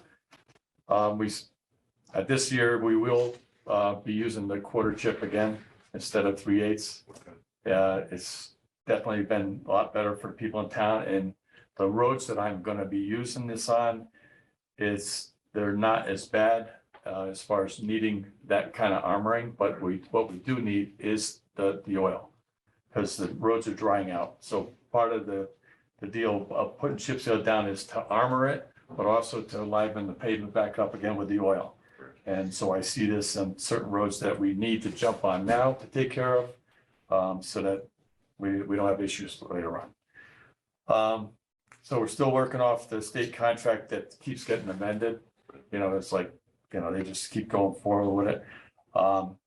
That being said, Brandon could not give me a fixed price because oil prices are going up daily. He said he couldn't. So I've been keeping in touch with him the whole time here, and that's why I kind of waited till last minute to see what I can get for final pricing. He still couldn't confirm, it's gonna be roughly around $2. And before, like last year, we were at 169. That's the difference. So I said to him, the only way I see that we can go forward with this would be to confirm a price, a cost, and work off the cost per square yard. And he agreed that that probably would be the best way to go about it. So we're gonna look to do about 85,000 yards. Typically, we usually go 100, 110. And the cost would be shared with a dedicated road fund, in which I'm able to utilize 2 roads in that, East River and Westlake Avenue. And then the rest of the funding would come out of the summer road maintenance. Fund. Great, Tom. First off, is there a motion Yeah, I'll make the motion to approve? But I'll second it. I got a couple of comments. Go ahead. Go ahead. I feel like, and thanks for all the work on this. I mean, really appreciate it. This is so important. And that's interesting what you said about, I didn't quite realize that the oil serves 2 purposes. It holds the rocks down that come down, but it also literally helps the underlying road. But I feel like it's been a number of years now, we've been hearing, as the price of oil in particular has driven up, are we getting squeezed to a point where we're not covering sufficiently the amount of roads we need to kind of continue the cycle? And do we need to think about that come budget time? And Yes. So, I mean, if we need more money in this thing, maybe it's something we need to just sort of put on the radar as we approach capital planning next year. That's a definite. That's a definite, because now we're cut down to about almost 5.5 miles of road that we're going on. Typically, you want to be up around the 8-mile road. So that's showing So it could be a 30 or 40% increase. Yes. Proposed to stay in front of where we need to be. So whether we do all that is a overall budget analysis, but we're going to be getting a proposed increase. Yes. Ahead of things. Is the cost of just repaving also going up proportionally so that the difference is not as great as it used to be? And there's oil and pavement too. So it's the same deal there. And not only that, this is a quicker moving thing, and you have to pick the right roads. Don't waste it on roads that are too far gone, because those roads are going to end up being either we'll have to mill them and pave them, or a total reclaim. So on this here, especially being my last time out here, I looked at the main roads that really could use it, what we can save them at this point, and they get the most bang for the buck actually at this point. Some people will probably look and say, why are we doing that road? But the reason behind it is the fact that I can see the drying taking place. If you look after quick rain, as it starts to dry, you can see those fine minute, cracking that's going on. So why we have a chance to save these roads, that's why I picked these main roads that I have on there. It's on the list, and I will put out a list, and Janice will get a list. Yeah, so it's a good point, Lou. I think we'll need to work with Yes. the commission, because often put that thumb on the scale of how much we're spending on roads. So, as I think you're probably familiar with, they came in with a very skinny budget this year. It was Yes. a 1% increase, which included, et cetera. So, And we appreciate that, but this is a good example of spending a little now probably saves Save a lot. more down the line. Yes. If you can prevent or at least delay completely redoing some roads for a considerable period of time, it's probably more cost effective, I think. all right. So is there a motion to approve Tom's recommendation? I think we already did Yeah, did it? Yeah. Okay. And a second, good. All right, anything further? Let me try your minds. All in favor? Aye. Opposed, abstained, recusals, hearing none, motion carries. Thank you, sir. Thank you. for your- and your service. Thanks. Although, what's your date, the 7th? The 8th, The 8th. Friday, the 8th of July. Oh, best of. It's coming up quick, yeah, I know. Oh, so we may have one more meeting. Maybe. There is one in between there. I think there is. There is one in between, so we may have to find a reason for you to come back. All right. Hopefully with good prices that don't go up too much. Thank you very much. Thank you. Take care. Item 8, Fire Department Chief Hershaft. 8.1, discuss and take possible action on disposal of fire department 1977 Mack Humper. Right, I bought, this club approached me, he saw the truck sitting out in the parking lot and wondered if it was available, and I said, you wanna make an offer? They came forth with an offer. The interesting part is the amount of the offer. I asked him how he come up with that amount, and he said, that's what's remaining in our donation fund. They received my trucks. So he was quite honest. Very scientific methodology. But you know, I brought it before the commission, and what struck me was the use of the truck. He's gonna be using it for Make-A-Wish, Yeah. Special Olympics, and American Cancer Society. And he did supply some pictures showing the actual use of other trucks that this club has. So the commission approved it, and we move it on to the Board of Selectmen for your approval, hopefully. Wonderful, thank you. Is there a motion to approve? So move. And a second? Second. All right, comments, let me just make the following, and now Pete's on the line here. We typically have some property disposal processes that are policies that are in place. And it usually requires going out and doing it on an auction or a bid basis and make it available. However, and Pete will confirm this, the Board of Selectmen has the ability to modify those policies or apply them as appropriate. So it would be my recommendation that this, we have the latitude to do it in this fashion. And Pete, do you want to make a comment on that, or? You're muted. I think that's right. You know, that policy is obviously a policy adopted by the Board of Selectmen. So to the extent it's your own policy, if you choose to vary from it, that's certainly within your authority to do that. Great. You know, in the same lines then, considering the use of this, would it be totally inappropriate to pick a different number just so we don't wipe out their donations fund? I have the same thought, actually. I have no- Yeah. I have no problem with that. What about 1,500, so they keep 1,500? Do you, You know, are you counting on the you know, 3,100? I wasn't counting on it, no. the number isn't as important to me as much as, you know, Yeah. what they're using it Yeah. for. Which is How about $1? I was almost gonna go there myself, but, you know. Fine. We have the ability to revise our own policies. Before we get to that, I just have one question, the other direction. The sentence that jumped out at me is, I assume the truck that we sold is pictured and not stripped of any of the equipment. I presume that whatever picture went over was after whatever necessary equipment was already. Oh, absolutely. Oh, absolutely. So what's there is decorative and not functional. Right. There's not gonna be Right, right. some It's expensive. really basically a non-functional fire truck because a fire truck doesn't hold water, which this one here doesn't hold water. So it's.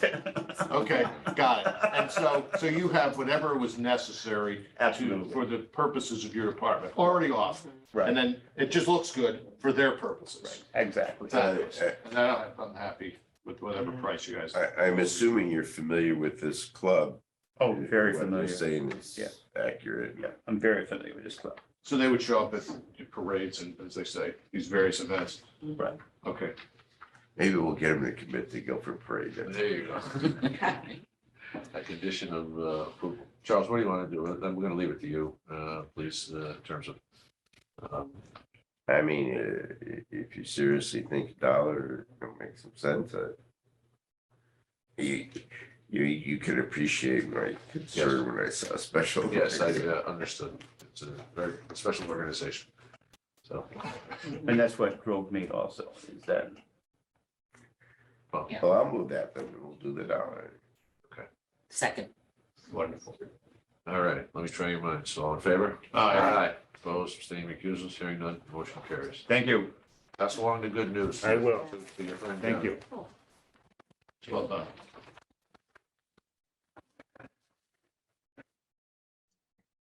Item 9, Police Department, Chief Hyatt and Deputy Chief Maskey, well, maybe only one of them. Item 9.1, body worn camera quote. Chief, good morning. Morning, everybody. How are you? Good. How are you guys doing? Happy Terrific. Father's Day. Yes, belated Father's Day to all. So, want to give us a little background on what's going on and why we're at this point when we, well, go ahead. Okay.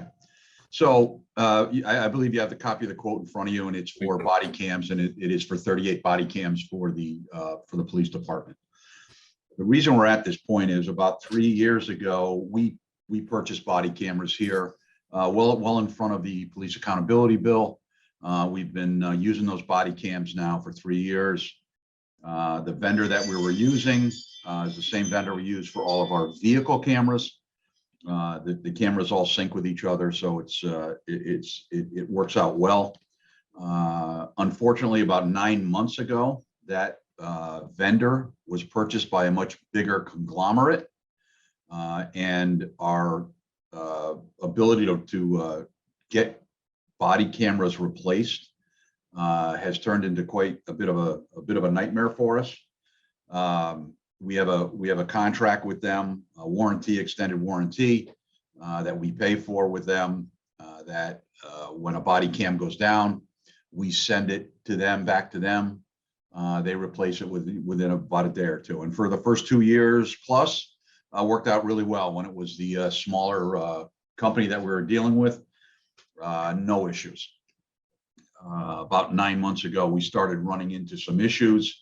We've been back and forth with emails, phone calls, Zoom meetings, really getting almost nowhere, to the point now that nearly half of our body cams are no longer working and we're unable to get replacements. They've claimed that it's part of it is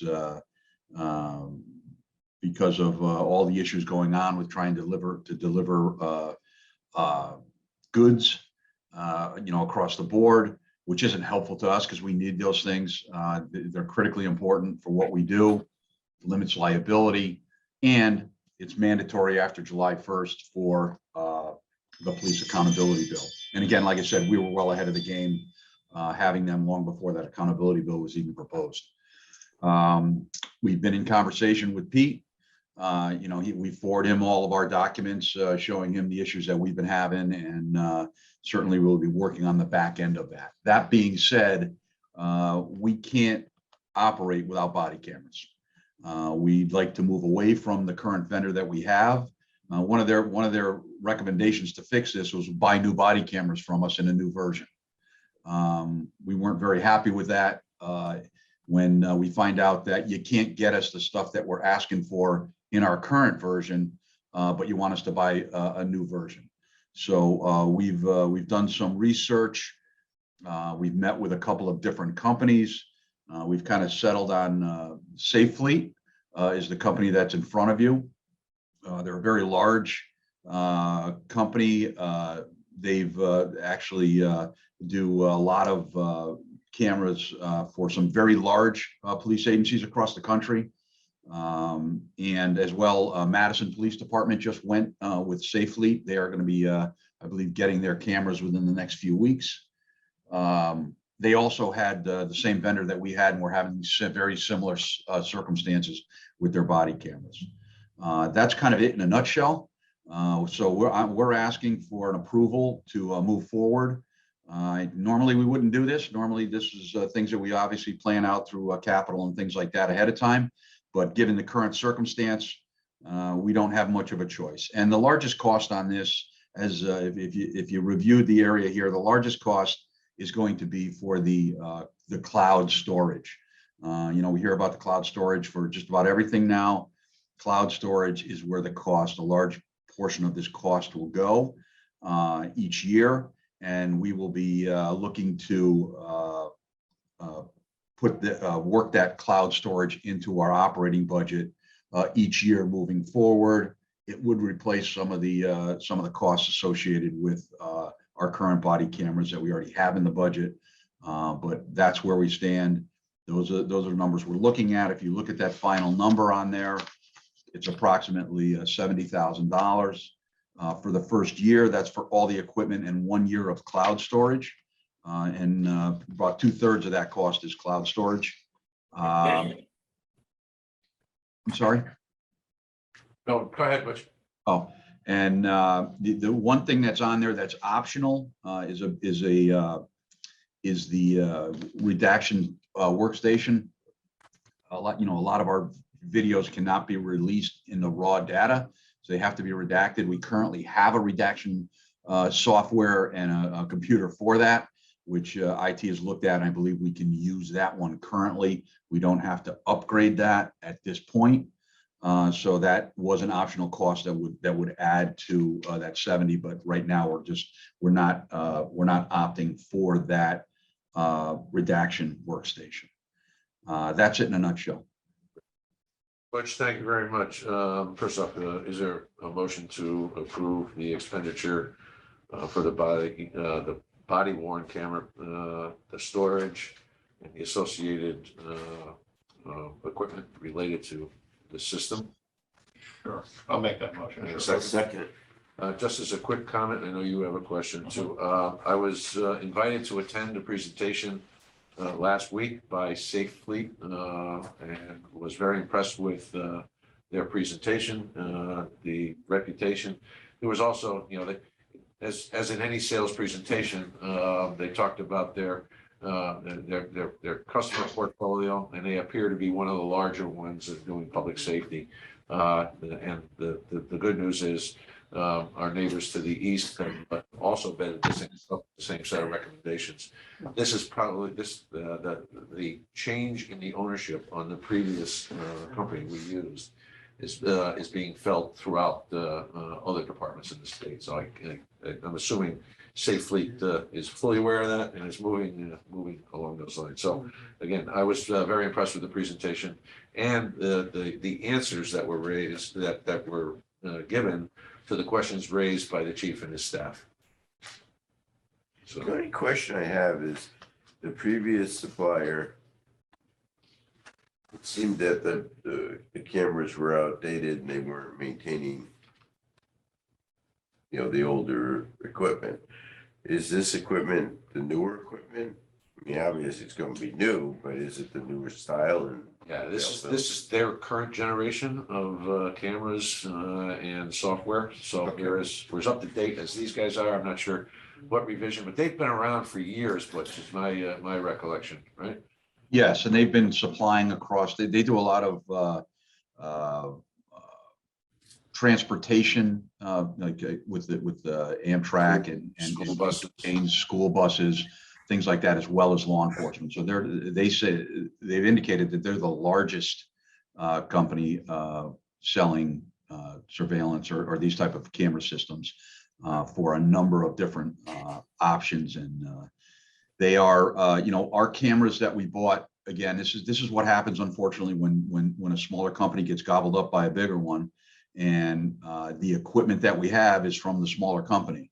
The big company wants to put their name and their product out there, and eventually, my guess is, and they're probably already started it. That's why we're having our problem. Is they're going to be phasing out the equipment that we have, that again is only 3 years old, but they're going to be phasing it out and looking. And unfortunately, with technology, as we know, and we've heard from a lot of different departments, when they come for technology upgrades, that technology changes almost by the minute sometimes. So cameras that we bought 3 years ago, there's probably, multiple changes. I think this is the 6th generation of the camera for Safe Fleet. So Right. that tells you a little bit about how much these things change over time. Great. Butch, thank you for mentioning that. That was just the notes I took during the presentation. As you said, this is the 6th generation camera that they've come out with since 2009. So they're not constantly refreshing, but every couple of years they're going at it. Butch, did you want? I apologize if I didn't hear you say this, but the tech service plan, which guarantees replacement of the cameras as the next iterations or generations come out. So there is no cost associated. You want to talk to that for a quick second? Right, and it's similar to what we have with our current vendor, which is a replacement of the same equipment, but with Safe Fleet, they have a 5-year plan, and within that 5-year plan, at the 30-month mark, halfway through, they refresh the cameras, and if there's a newer generation or upgrades that have been made to those cameras, those cameras will be made available to us through that upgrade program. And again, similar situation. Cameras go down, we send them the camera, they send us a new one. As a matter of fact, they also include, I think they're going to include 2 extra, so a total of 40 cameras. So we always have 2 spares, but those are not at a cost associated with the cameras. That's part of their program with that refresh program. Great. Thank you, Butch. Lou. So Butch, thanks. And I think you kind of probably zeroed in on my questions here, which are, it doesn't appear that they're actually, the cost per camera is 0. They're making their money on the service contract and the storage and the associated accessories and whatnot, right? Is that correct? Yeah, and the cameras are around a little bit less than $600 a camera. And I think that goes into the overall cost of the storage and everything else in the program. Yeah, I mean, it's very often the case that the soft costs in these kind of arrangements are where the money's made, right? Yep. I'm sorry. And that's the thing. I mean, if we look at the total cost for 38 cameras at $600 a piece, that's not a large number. But Yeah. as I said, almost 2/3 of it is for the storage. And we store based on statewide model policy. We store data up to 4 years. So you can imagine, with the number of calls that we go on every year, everybody wearing a camera, the amount of data that gets stored. Right now, with our current system, we have a server, which we've had to grow, in storage. And the option for the cloud is definitely a much better option now. All the ability, if we had a situation where a server went down, we would have to, and we have redundancies, but to get that up and the data up and back online would take some time for our IT person to take care of that.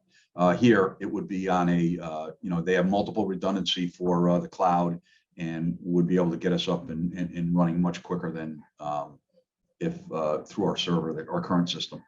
So I do have some questions about accessing the data, but first I just want to understand, the existing cameras are then once this comes in, just instantly obsolete, out of service? What would happen with the existing cameras that are still working? Yeah, we would put them out of service. I could, if there's another agency, I've already talked to Madison and said if they've got any working cameras when they get their new ones, I'd certainly like to use them at least until we could come up with another option. And I don't even know if they would even have any working cameras available for us. But we might be able to do something like that if somebody needed those cameras. But at this point, they would go out of service. And actually, our cars are with the same vendor, but it's a different format and things like that for the cars. So we would, one of the things that we're looking at a cost to replace all the cars all at once, and I think that's at this point is not something that I'd bring before you right now.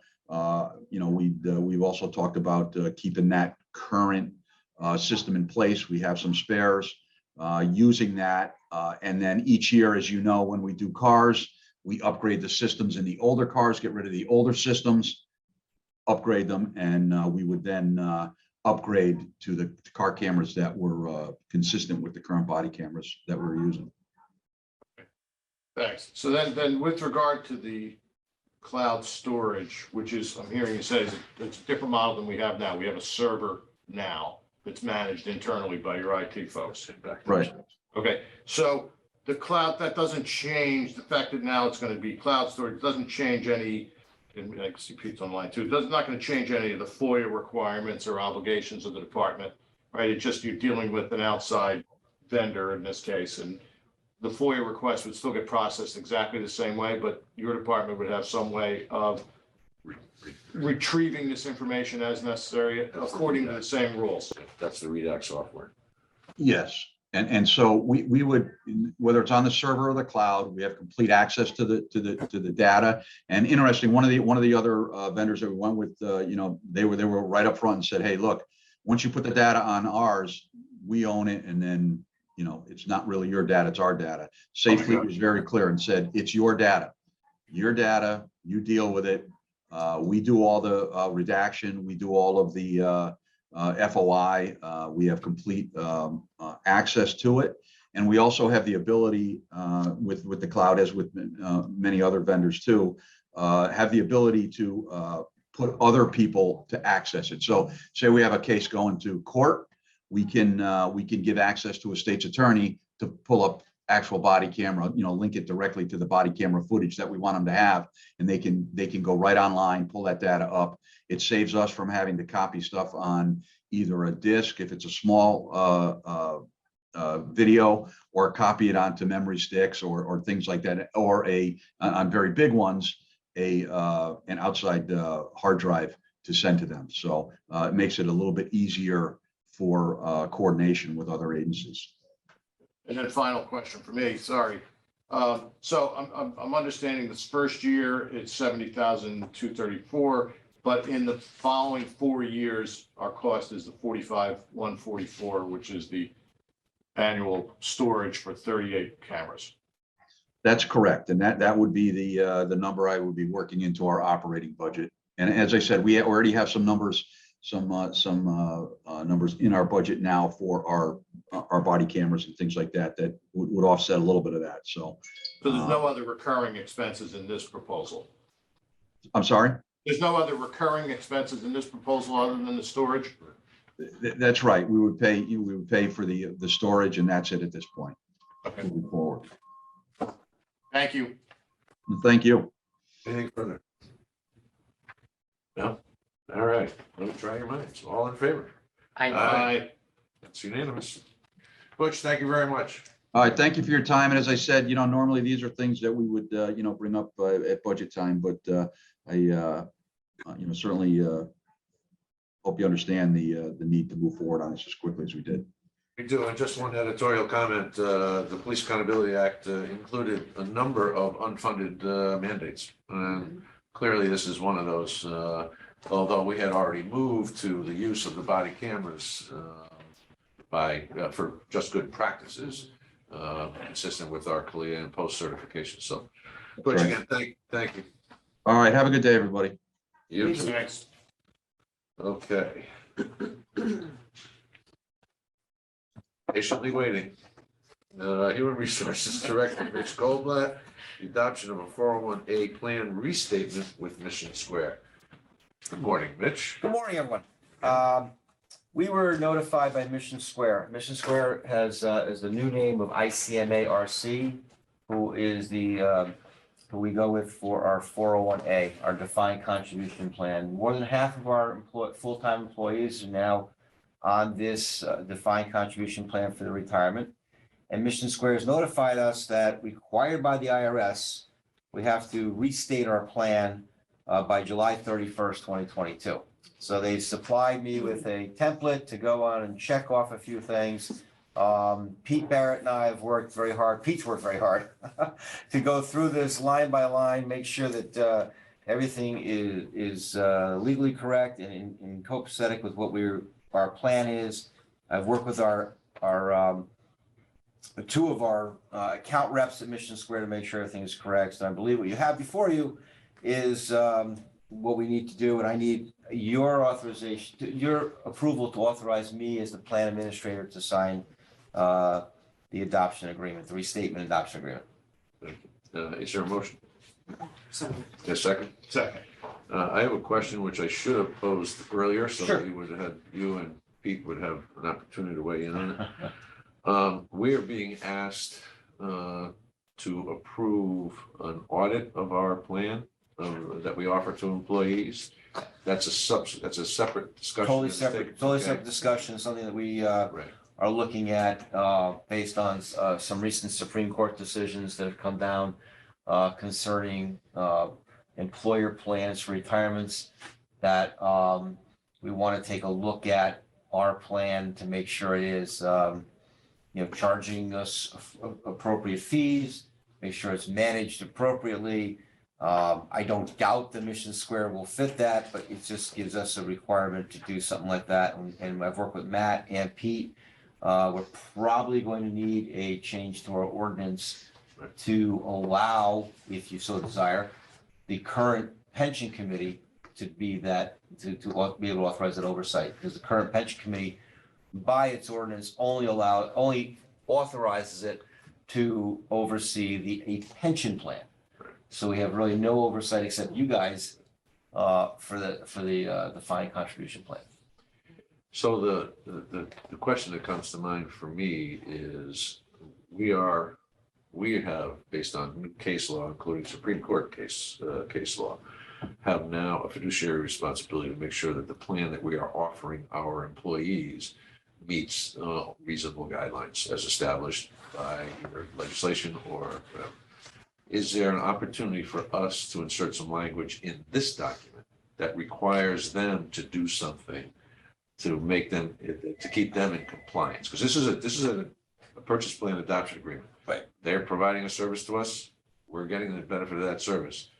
Would we, or could we contemplate language in this document that requires them to meet certain standards? I'm not sure what standard, we'd have to figure what their standards are. I mean, you know, basically, what the Supreme Court decision has basically directed employers to do is to monitor their plans. I don't think there's any real specifics that says, you know, fees can't be higher than X, or that, you know, the type of investments they allow for employees to put in can't be junk bonds. And I don't know if that necessarily has that. We could possibly do that. This, I believe, is totally separate from that. I think it would be difficult to add that into what is a standard adoption agreement that's been posed to all of their clients, to add something like that. And I don't know if it possibly could also delay us more so than we already are, because we've worked, I say Pete's on the line, for the last several weeks, been getting this to this point and hopefully getting it taken care of. But I think, you know, your point is well taken, Matt. I mean, you know, we do want to make sure that they are in line. I will say, though, that ICMARC, now Mission Square, is one of the top or most popular vendors that's used by municipalities, because it is, you know, it works on a business model that works with public entities, much more so than private entities. And as such, their fees are typically lower. We need to do some sort of audit to make sure that is true, but that was our case when we first went with them in the first place. Got it. Okay, I just, I thought it was an opportunity for us to get them to have some ownership in terms of compliance with what we are required to assure our employees. Right. And, you know, we are in the process, or we'll be in the process of hiring someone to come in and do that kind of audit, right? Correct. So, Yep. Requiring a vendor, regardless of the fact that this is a corporate document. In my old days, I spent plenty of times on sales contracts where we changed stuff. Right. On our own sales contracts because of the needs of the client. So to suggest, I don't really not suggesting. No, I'm not sure what we put in there though at this point. So I don't know if Pete wants to weigh in on that. I'm not sure. Is this gonna be an annual? No, I believe it's every 6 years. 6? Yeah. I have a question that may not be germane to this particular thing that we're looking at, but I've always wished that I think the rule is now that when a new person comes on, they must contribute 3%. They have the ability to contribute up to 8%, which the town will match. And they only have a choice about the percentage amount at the time of hiring, which is when they're making the least amount of money that they might be making with Guilford. So it's hard sometimes for them I have counseled people when I was a department head, you know, it's to your advantage to do 8%. Many people just felt they couldn't. And from what Mitch has told me, that was it. So whether they worked with the town for 2 years or 20 years, if they elected 3%, they could never say, gee, I'm in a better situation now, I'd like to put in more. And they can't. Is that correct? That's correct. It's the way our plan was set up. There's some IRS rules on that also, because the fact that we as the employer are matching and giving a choice. It's like 3 or 4 different moving parts that say, okay, this is the type of plan you're in. Therefore, it's an irrevocable decision, which is part of this adoption agreement. There's honestly no way to change that at this point unless we were to renegotiate the entire plan out and just make it a situation where you just say, you will contribute X, or you have a choice, but we're not gonna match it. There was some real strange part there. I think we have a very viable plan, and to answer what you're pushing at, Sandy, I would say, from my experience now, we've got over 100 people in this plan. I'd say 95% of them went with the 8%. And a couple that haven't have left us. And I think a couple that left us, they left us because they only put in less because they knew they weren't gonna stay in the first place. But Okay. almost everybody puts in the 8%. I say, almost without fail. And it's really to their advantage. I know, And- I know. I'm gonna play devil's advocate. The Supreme Court said that you need to protect your folks against practices that are that would inhibit their ability to earn and save. This is clearly a limitation Yeah, on what they can do.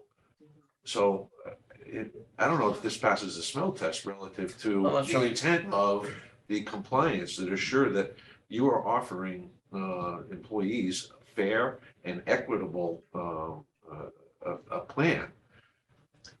Some of the documents you shared with me from Yeah. this is the legal cases Right. where, basically said you have to offer what's current in the market, or this outfit can't offer a different set of rates or a different set of, Right. so some things along those lines. So to suggest that this can't be changed, but if that's a timing thing, okay.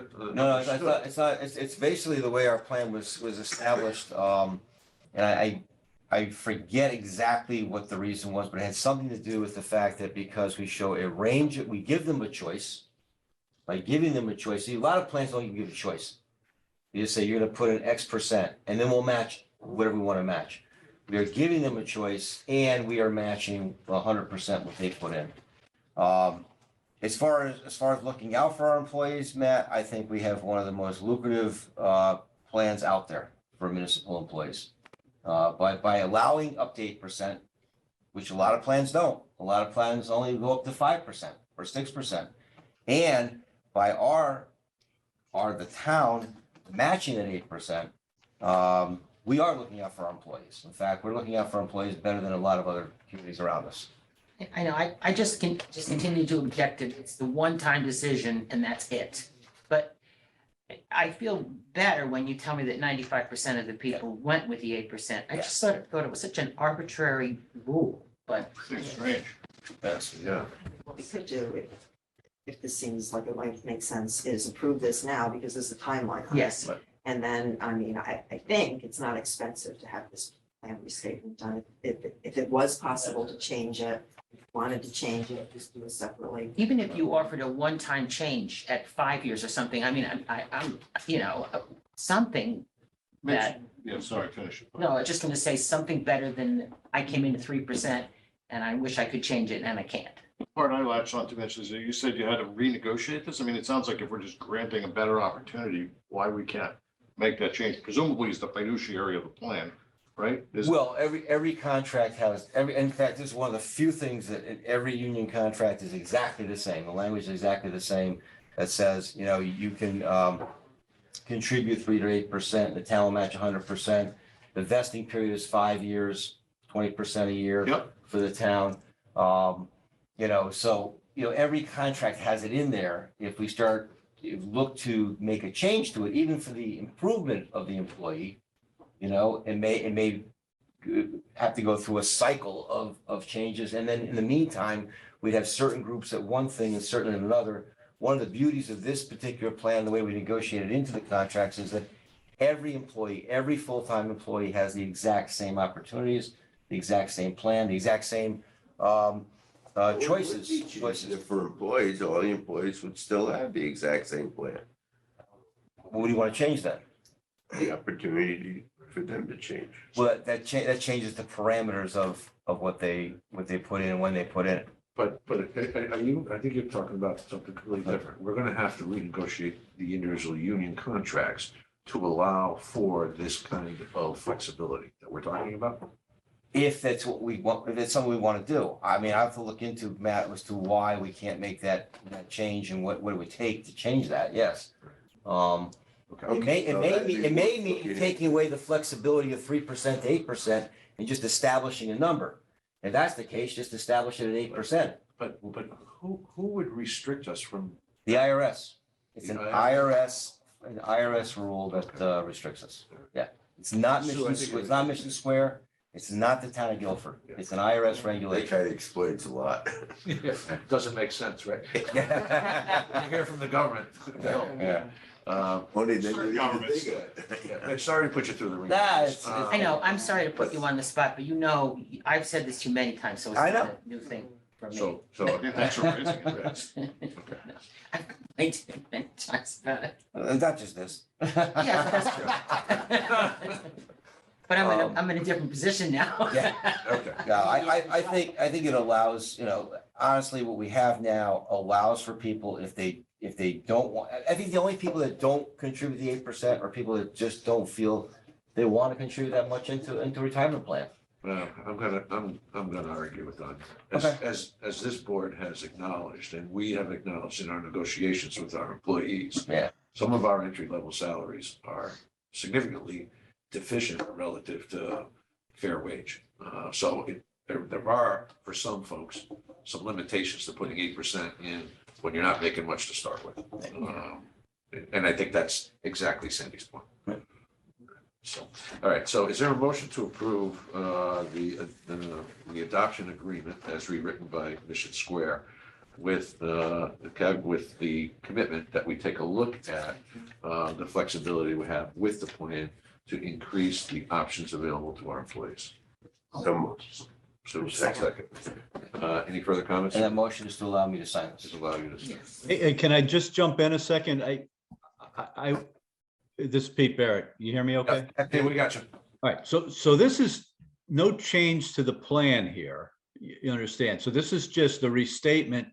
And, what Mission Square had told us, Mitch mentioned the 6-year review already, that this would, and I think the words they use, would ensure regulatory compliance. In other words, that this plan continues to be up to date with all legislative and regulatory changes for the IRS. So that's really all we're doing is it's a restatement of an existing plan with the language that is fully compliant with all regs and laws through opinion letters that have been issued in 2020. So I just want to, I don't want to mix our apples and oranges. This should be signed as a clean authorization to do it without conditions, and maybe that's what you're doing. But I just, I heard the comment about looking further into it. I think it really should just be approved as a clean authorization for him to sign. Well, that's, I think that's the nature of our motion, Pete, but that doesn't include us from discussions and or negotiations with Mission Square related to changing some of the parameters that are in this agreement at a future point. I think Pete's point is that if the motion not include the caveat, but I obviously got the message that I will get you the information as to what it will take, why we're in the situation we're in, and I'll get that more specifically for you, and what it would take to change it. I'll find out. So maybe we should take that wording out. That's fine. Because I know, Let me we restate. got witnesses now that he's gonna look into it, so. Have I ever not looked at things I you've know, asked? of course. For the record, I'll restate the motion, though.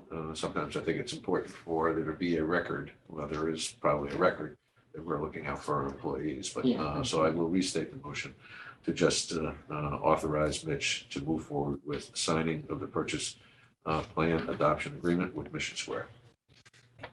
There a second? Second. Was it my motion?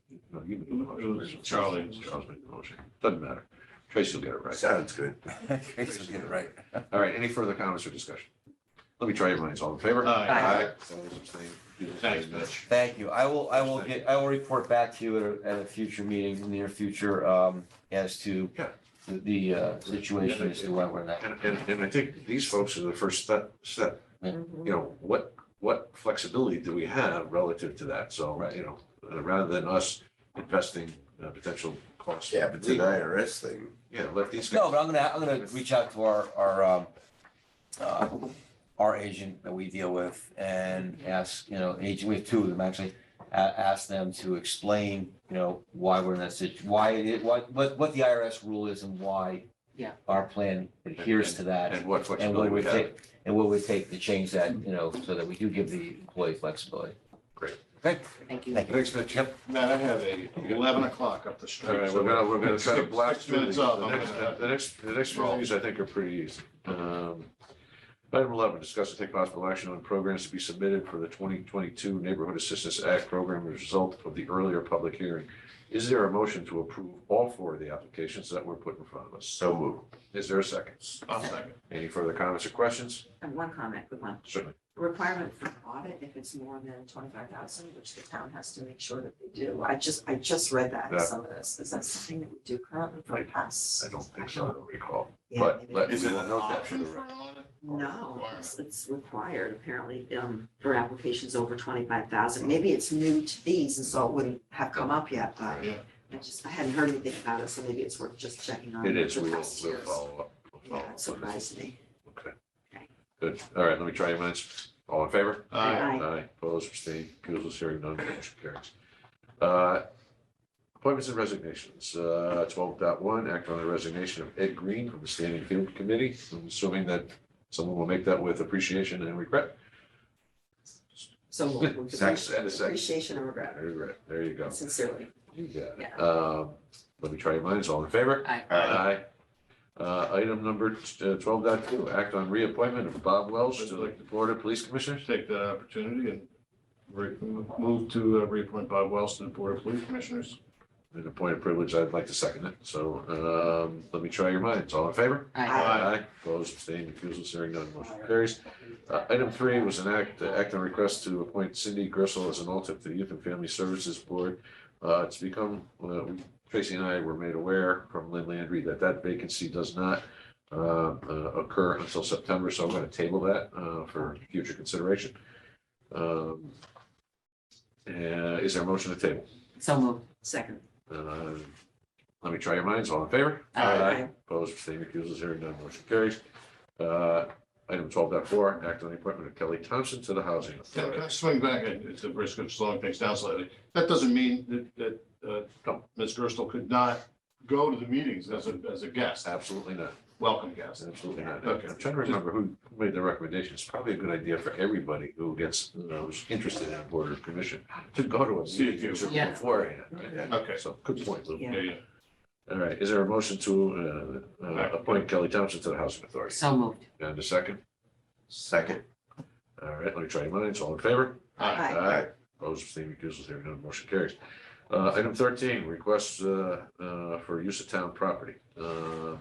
Remove from the table and take possible action on a request from the Clean Air Painters for Ukraine in conjunction with the Hall to use the green and place a sign on green advertising its fundraiser for United Ukraine taking place September 10, 2022. Tracy, I'm gonna rely on you here. The concern we had the last time around was affiliation with a Guilford nonprofit. Has that, with any nonprofit, and has that been satisfied? The nonprofit is Dwight Hall at Yale, and they're going to be sponsoring the event. They were supposed to get me certificate of insurance and a letter stating that. I've had emails back and forth. I haven't received that yet. So All right, in lieu of the fact that we haven't received that, but also the acknowledgement that this is not a Guilford nonprofit. I hate to stick to the letter of our policy on the Green Committee, but let's see what they come back with. Obviously, Yale is a pretty significant organization, one that we don't doubt the veracity of. But we do have a policy, and we would need to possibly amend that policy. But again, it is only a policy, but we have used it as a reason to deny in the past. Yes. So that's the piece that concerns me. Right. So. The painters themselves, are they from Guilford? No, No. The woman that wrote in charge of the event was from Guilford. was, Yes, is from Yes. Guilford. is from Guilford. Yeah. Okay. All right, so Trace will continue to push this one. And there are a number of nonprofits in this community who would probably be willing to sponsor that. I know, that If they might be start the to think best outside the thing. box a little Yeah, bit, yeah. you know. Tracy, can you pass that on as a suggestion? That would just be, I understand why we're doing this and what the process, but they did go through, one of the last time it came up, we suggested they see the Green Committee. There are notes, they apparently did see the Green Committee. They've evaluated it. no, because the I don't think Green we went to the Committee's Green Committee. 5/25 and this is dated June 1. Yes, no, they There's a go to Green the Green Committee Committee. letter. Approved. The Green Committee approved it. They It's the did, last yeah. item on our package. Yeah, they got their draft further Oh. down. Item 14. To me, it doesn't change the recommendation that you made. I still agree with it. Okay, I agree. I just want to make sure that recognize that they are trying to check the boxes. We're Yes. asking them to check. Check. There just might be one more to make it right. but with the Green Committee approving it, again, they are advisory only. As we have, And you're right, we have to watch out for precedent. No, right. I'm just trying to be clear that Yes. we are keeping an open mind on it. Just Oh, no making sure question. everything's there. No question. And they did do Just- one thing that was a previous problem. Now there's a issue concern. Okay. And, you know, in terms of support, I was approached about supporting the greening effort. There's a flag flying on our flagpole in the center of town. We have a display, we have a display downstairs. We had set up a donation, you know, food and supplies donation, facility downstairs as well. So this is, the cause is noble and we all agree it. We just need to be careful of tripping ourselves up for future things. So, Good. all right. So we're leaving that on the table then, effectively, right? Sounds good. There was not a motion to take it off the table. Right. Okay. All right, item 13.2, act on a request from Connecticut Specialty Events to place a sign on the green advertising New England Taco Festival on June 30th. Sign placement 7:16 to 7:30. Is there a motion? I have no problem. Yeah, I'll make the motion. I'm not sure that, Where is the taco festival? yeah, right, it doesn't say. That's, Agricultural Society, Yes. Fairgrounds. does it say that? Oh, okay. So it's not a proposal to use the green. No. It's just a proposal to put a sign up, Just a sign. and they paid to put the sign up. So it's like the country school puts a sign up, they're in Madison, and they're advertising their real. For the Rotary, but Lobster Fest. Somebody's favorite? Thank God it's not on the green. Okay, so is there a motion for same? Yeah, I'll make And a second? Second. Let me try your minds. All in favor? Aye. Opposed, abstaining, recusals, hearing none, motion carries. 13.3, act on a request from Vista Life Innovations to place a sign on the green advertising its Vista Tour de Shore taking place October 9th, 2022. Is there a motion? I'll make that motion. I actually wrote in that event years ago. And I'll second it. It's the same concept. Yep. They're looking to put a sign up, advertise a cause. Exactly. So let me try your minds. All in favor? Aye. Aye. That motion carries unanimously. 13.4, act on a request from the Guilford Arts Center to place a green, on the sign of the green advertising its craft expo, July 15th to the 17th, 2022, sign placement July 1 to July 15th. Is there a motion? Yes. Second. Second, good. Try your minds. All in favor? Aye. Opposed, abstaining, recusals, hearing none, motion carries. Item 14, committee reports. That was my point. That's the. It's very helpful to get the committee report from the Green Committee. A lot of good work there. There you go. Sandy, anything? No. We don't have anything on affordable It housing. was something that was in the news, and their last item is a bench in favor of Carl Bowser. Tracy, right. Just jumped out at me as well. And Pete and I have been through the policy and we may have issue with the findings based on fact and the language in the agreement that this is an appropriate use. So we take a look at the green use policy. Attorney Barrett and I both agree. Well, I'm not going to speak for Attorney Barrett, but we've had conversations and it looks like it clearly qualifies. So that's still in process. That's in process. They're giving us an update of that topic. Right. Are the other benches that they're already dedicated to? Yes, Donnie Papa has one. No, but the question is, are all of them already I dedicated? don't think all of them are, but at least one. is. So if nothing else, we can. So we will act on that on our July meeting. Thank you. Right. For the update. Okay, old business? New business? Public forum. Julie? Yes. Thanks for being here. Thank you. Would you like to? Yeah, come on up, please. I'm here for two reasons, actually, today. One to get an update on the basketball courts, and the other is regard to, I wrote a letter regarding pickleball courts, expanding what we have now, and Rick Maynard told me that I got the number wrong, that I put 2 million something for the funds, and it was really 6 million, 6.5 minutes. 6.5, yeah, so I. We've already spent some of it, so. Yeah, so, how does that, so on pickleball, how do we go about getting something? Well, I think you brought it to the attention of the Park and Rec Commission. They have jurisdiction over those parks. Okay, So they're the folks that you should appeal to directly. okay. And, you know, we did talk about the expanded use of that facility up there when we were talking about basketball courts. Yeah. So there may not be a need to put another basketball court up there. There was some discussion about reorienting the skate park, taking it from its current access and twisting it by 180 degrees, 90 degrees, sorry, 90 degrees. And relocating the basketball court closer to the where closer to where the skate park will now be, and possibly putting pickleball courts in where a portion of the basketball court is. So those were some preliminary discussions when we were first talking about the basketball court issue. Yeah. So I plan to go to the Parks and Rec meeting, yeah, Good. it's my next. And as to your other question, I'll be happy to answer it, even though we don't usually answer questions during public forum. But because of your diligence and the fact that you have spent 2.5 hours listening to us, you're entitled to an answer. I met as recently as last week with both the chiefs. I'm not going to guarantee that there will not be basketball courts, that the basketball courts will stay there, but the likelihood of them staying there has increased significantly of late. The current discussions are the fire department will move their, they'll put two bays to the north side of the property.